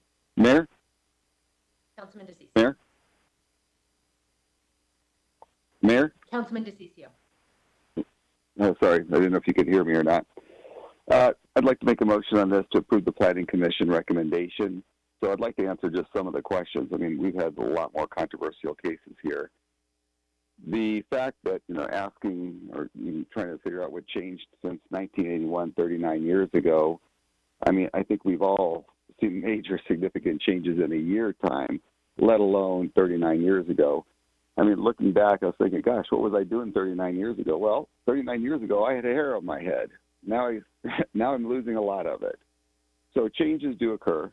And this is, if we're not willing to make these types of changes, even on something like this is why that this passed unanimously with the Village Planning Committee. And for those of you that know Calmac Village, it's a very controversial committee. I don't think we've had a unanimous vote out of there in quite some time on any case. So that tells you a lot. The other is approval through the Planning Commission. And the way I look at most cases, is this logical to have a 5,000 square foot building or approximately 75 feet away from the residences? And it is. I mean, that's what it is. I mean, some of the homes in that area are 5,000 square feet. So, and this still has a significant amount of setback from the neighbors. So I'm going to I made the motion to approve this, Mayor, and I think it's very logical, and that's pretty much it. Thank you, Mayor. Second. Thank you. It does seem like in this case, maybe a little bit better communication between the applicant and neighbors might have been possible. At least in the case of my office, I first got a call on my personal cell yesterday at 5:24 on election day, so maybe not ideal communication as well from my perspective. So I hope that we'll continue to work with the neighbors on this particular project. Any additional council member comments? Roll call. DeCiccio. Yes. Garcia. Yes. Nowakowski. Yes. Pastor. Yes. Stark. Yes. Waring. Yes. Williams. Yes. Guardado. Yes. Gallego. Yes. Passes 9-0. We next move to our final agendized item, item 71, medical marijuana dispensary size. We'll begin with a staff report. Thank you, Mayor, members of council. This is a text amendment, as noted, for medical marijuana dispensary size.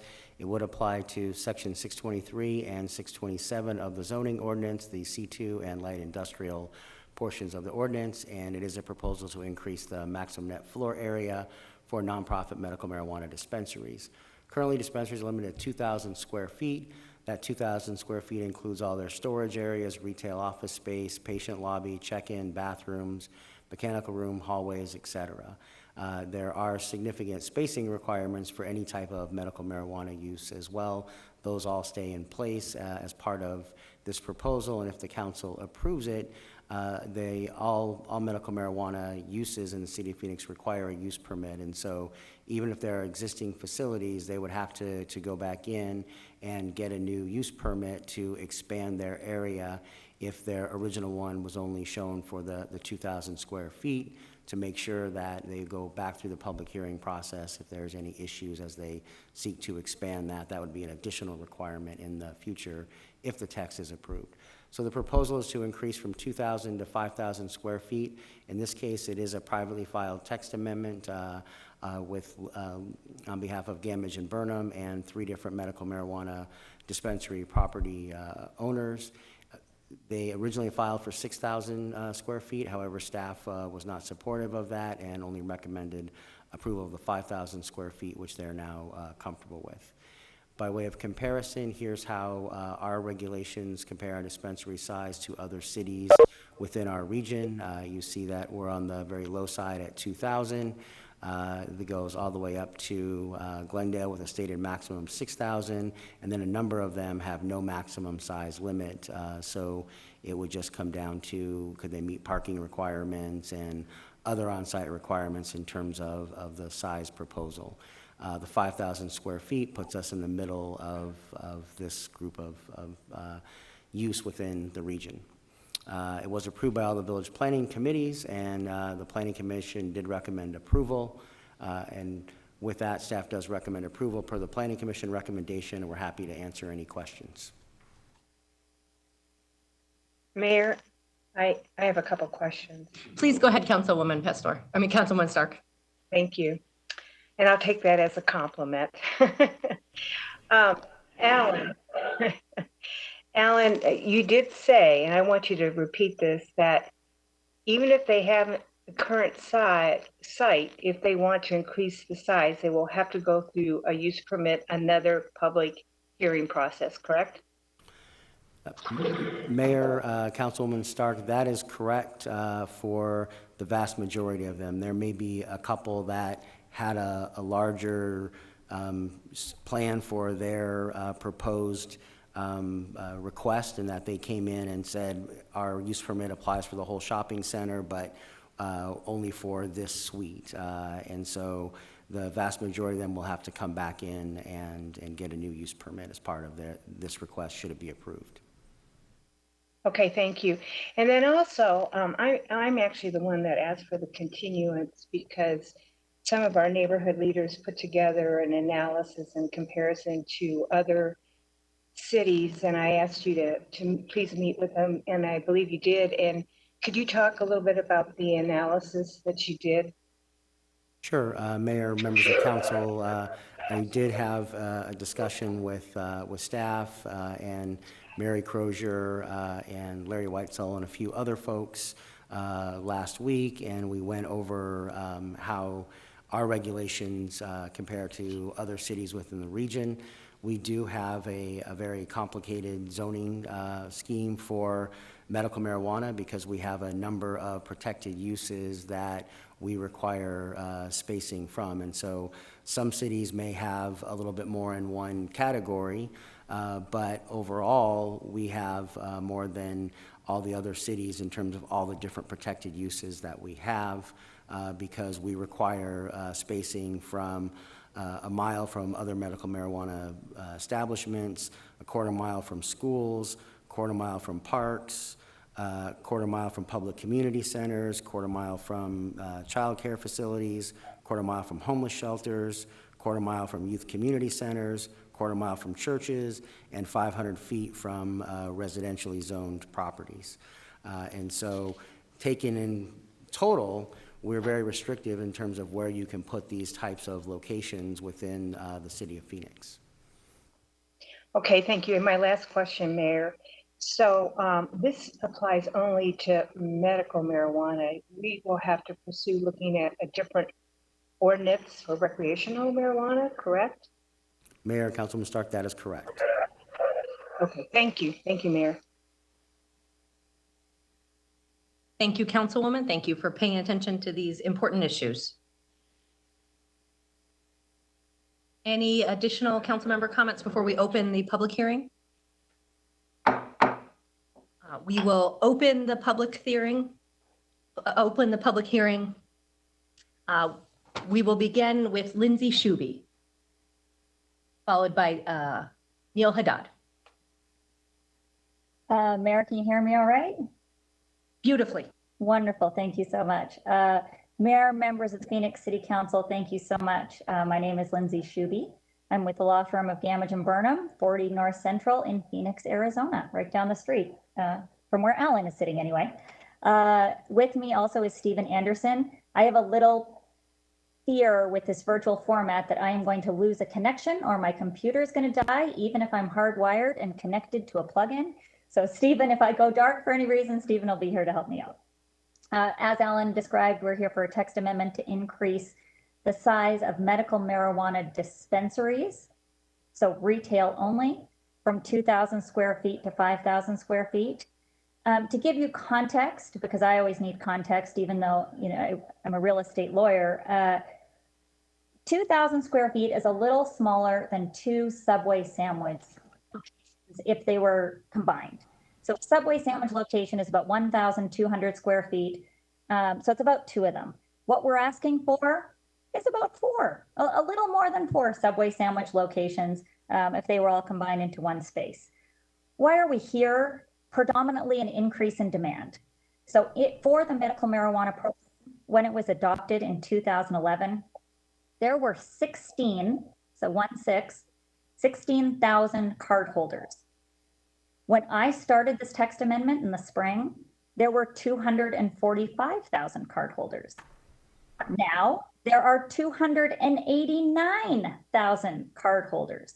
So since the few months that your staff has diligently processed this application, there's been an increase of 44,000 cardholders. That's 1,700% increase. So that is the biggest reason why we're here in front of you.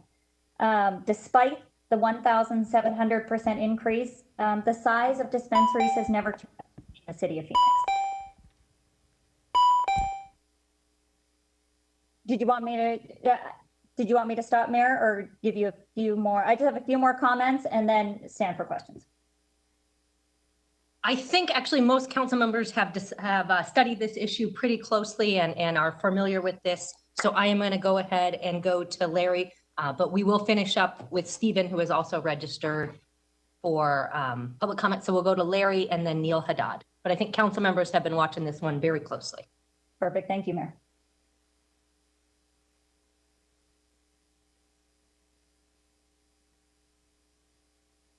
Hello, Mayor and council members. My name is Larry Whitesell. I'm the co-chair of the Peak Neighborhood Association, 7120 North 20th Street, 85020. Hopefully you have reviewed my written submissions, one dated October the 6th and one dated November the 2nd. They provide in detail the reasons that I am opposed to this text amendment.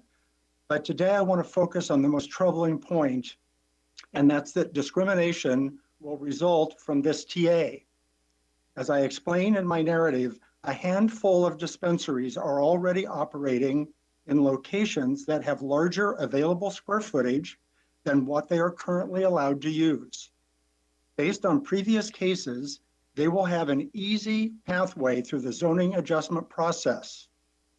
When they want to increase size, they will likely be approved for a use permit to increase their square footage, because increasing the usable square footage at a location of an already operating business will have little to no adverse impact on the surrounding area. I cite a case recently that's of TrueMed, one of Ms. Shuby's other clients, in my written submission of November the 2nd. On the other hand, according to statements made by Ms. Shuby at VPC meetings and the Planning Commission, most dispensaries will have to move to new locations, which are scarce, and go through a contentious zoning adjustment process during which a use permit may be denied. This uneven playing field will be especially harmful to a majority of dispensaries due to the passage of the recreational marijuana proposition. If you want to create capacity for dispensaries to accommodate increased business, this isn't an equitable way to do it. Ms. Shuby is representing anonymous dispensaries. This lacks transparency and accountability. Ms. Shuby's clients may have dispensaries that don't wish to relocate. I have just one more sentence, if I may continue. Please finish your sentence. Yep. Thank you. Your approval today will give them an unfair market advantage, which they likely calculated in their timing when initiating this text amendment. Please deny the text amendment so that you can see how it will play out, more analysis, so you can see how it will play out when it is practiced. Thank you very much. I will take your questions if you have any. Wonderful. Thank you. Neil will be next, followed by Wally Graham.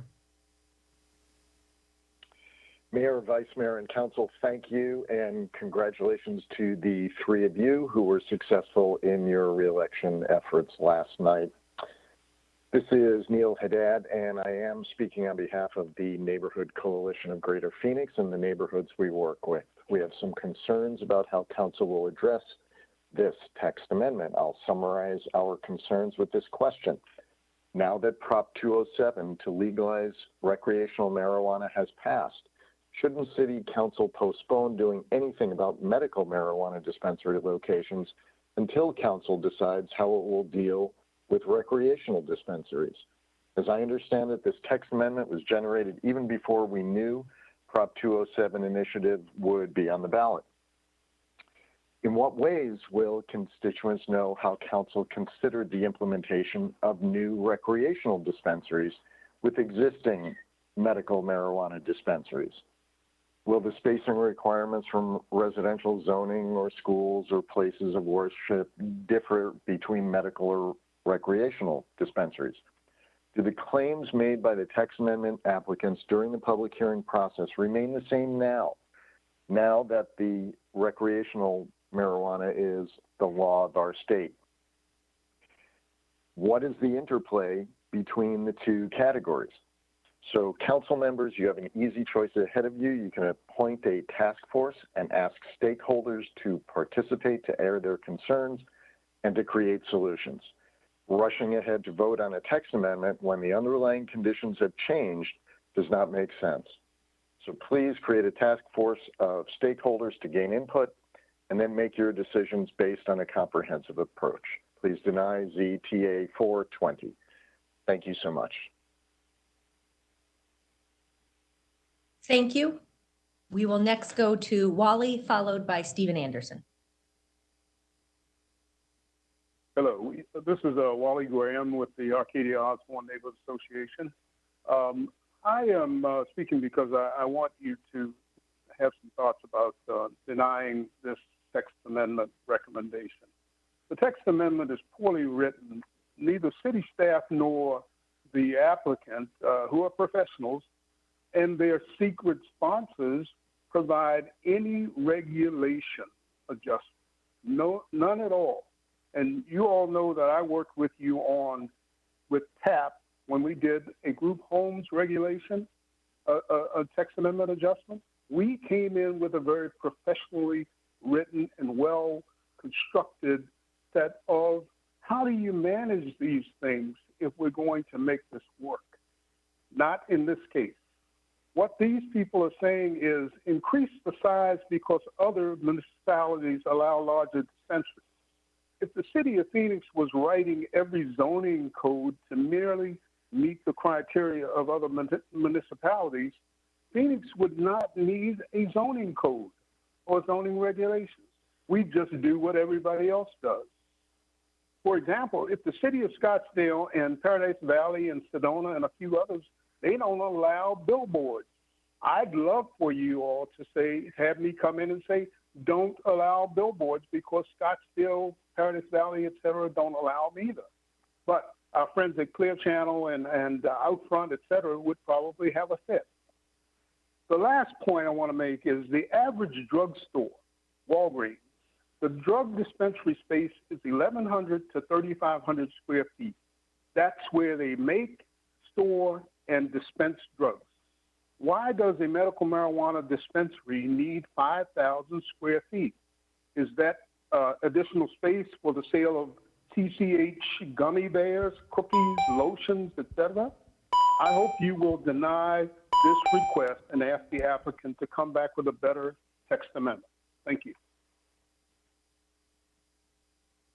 Thank you. Our final speaker on this item will be Stephen Anderson. Mayor, can you hear me? Yes, we can. Thank you, Mayor, members of council. Stephen Anderson, 40 North Central in Phoenix. Thank you for the brief opportunity this afternoon. With regard to Mr. Graham's suggestion that the text amendment here is poorly written, I would suggest to you that the text amendment here is narrowly written, as narrowly as possible. In fact, the text amendment proposes to change one digit in your otherwise very complex medical marijuana regulatory system. It could not be a simpler proposal. And I think that the reason that we told you what other communities do is to provide you with some context of how other communities approach here. But I think we've been very clear that our concern here is to provide adequate space for medical marijuana dispensaries to function properly. I think the Walgreens is a perfect example. Your average Walgreens is around 15,000 square feet. Yes, they can do the dispensary activities in a small space, but for medical marijuana, the 2,000 square foot limit is for everything. And it would be unimaginable to allow to picture a Walgreens operating in such a confined space. With regard to the suggestion about a rush on this, just two quick comments. I think that Councilwoman Stark's question addressed this by indicating that this is a medical marijuana issue, not a recreational marijuana issue. And yes, indeed, you have a lot of work in front of you, given the voters' decision yesterday endorsing 10 years of experimentation with medical marijuana, both in its largest city, Phoenix, and statewide. And with the idea that this is being rushed to judgment, I would like to conclude by reminding you, Mayor, members of council, that this is the 17th hearing regarding this text amendment. All 15 of the village planning committees, your neighborhood watchdogs, have considered this proposal and recommended its approval. The staff and the planning commission are also recommending approval. We hope that you will endorse their recommendations today. Thank you. Thank you so much. Any council member comments for any or questions for anyone? All right, I will close the public hearing and open up the floor for a motion or council member comments.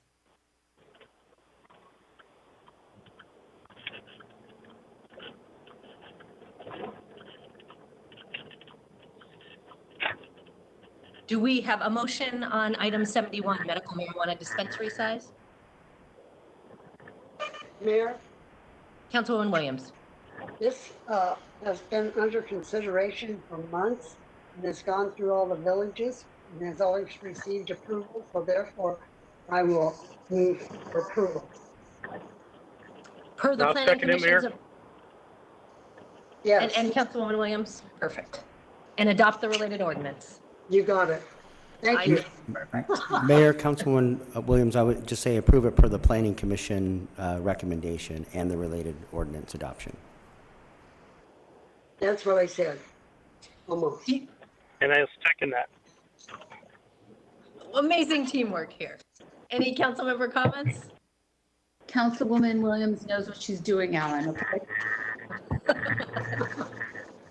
Well, thank you to all who are participated in this, including our Village Planning Commission members, members of the public, and the folks who pushed it forward. Roll call. DeCiccio. Garcia. Yes. Nowakowski. Yes. Pastor. Yes. Stark. Yes. Waring. No. Williams. Yes. Guardado. Yes. Gallego. Yes. Passes 7-1. That is our final agendized item for today's council meeting. Thank you to everyone who participated. We will next go to citizen comments where we have 2 residents to address the council. Before those 2 residents speak, I will turn it over to our city attorney to introduce the item. Thank you, Mayor. During citizen comment, members of the public may address the City Council for up to 3 minutes on issues of interest or concern to them. The Arizona Open Meeting Law permits the City Council to listen to the comments, but prohibits council members from discussing or acting on the matters presented. Thank you. And it turns out we only have 1 member of the public speaking. So that is Stacy Eden, our first and last member of the public to speak today. Hello, thank you for having me. Can you hear me? Yes, we can. Thank you for your patience. Wonderful.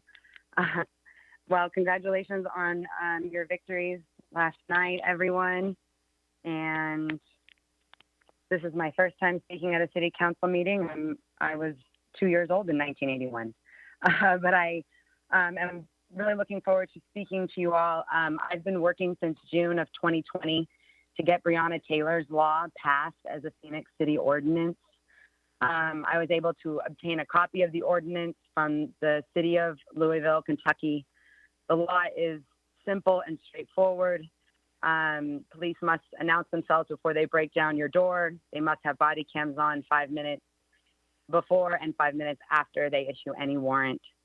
Current polls show that this is not a bipartisan issue.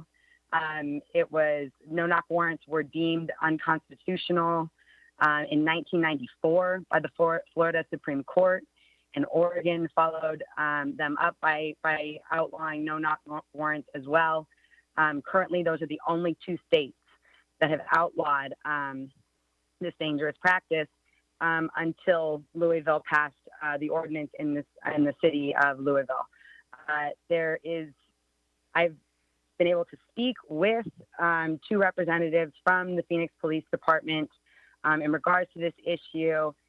They both expressed to me that while that really they just didn't see as much of a need for it, and I know that it is very much so a concern among the public. So I really don't want to wait for a tragedy to transpire in Phoenix before we take action and, show our community that we're interested in not only protecting the constitutional rights of our citizens, but helping to protect our law enforcement officers, helping to reduce lawsuits against the city. I just think there is plenty of evidence and civil pressure for something like this to go through. I think every one of us needs the peace of mind when we go to sleep at night that someone's not going to break down our door.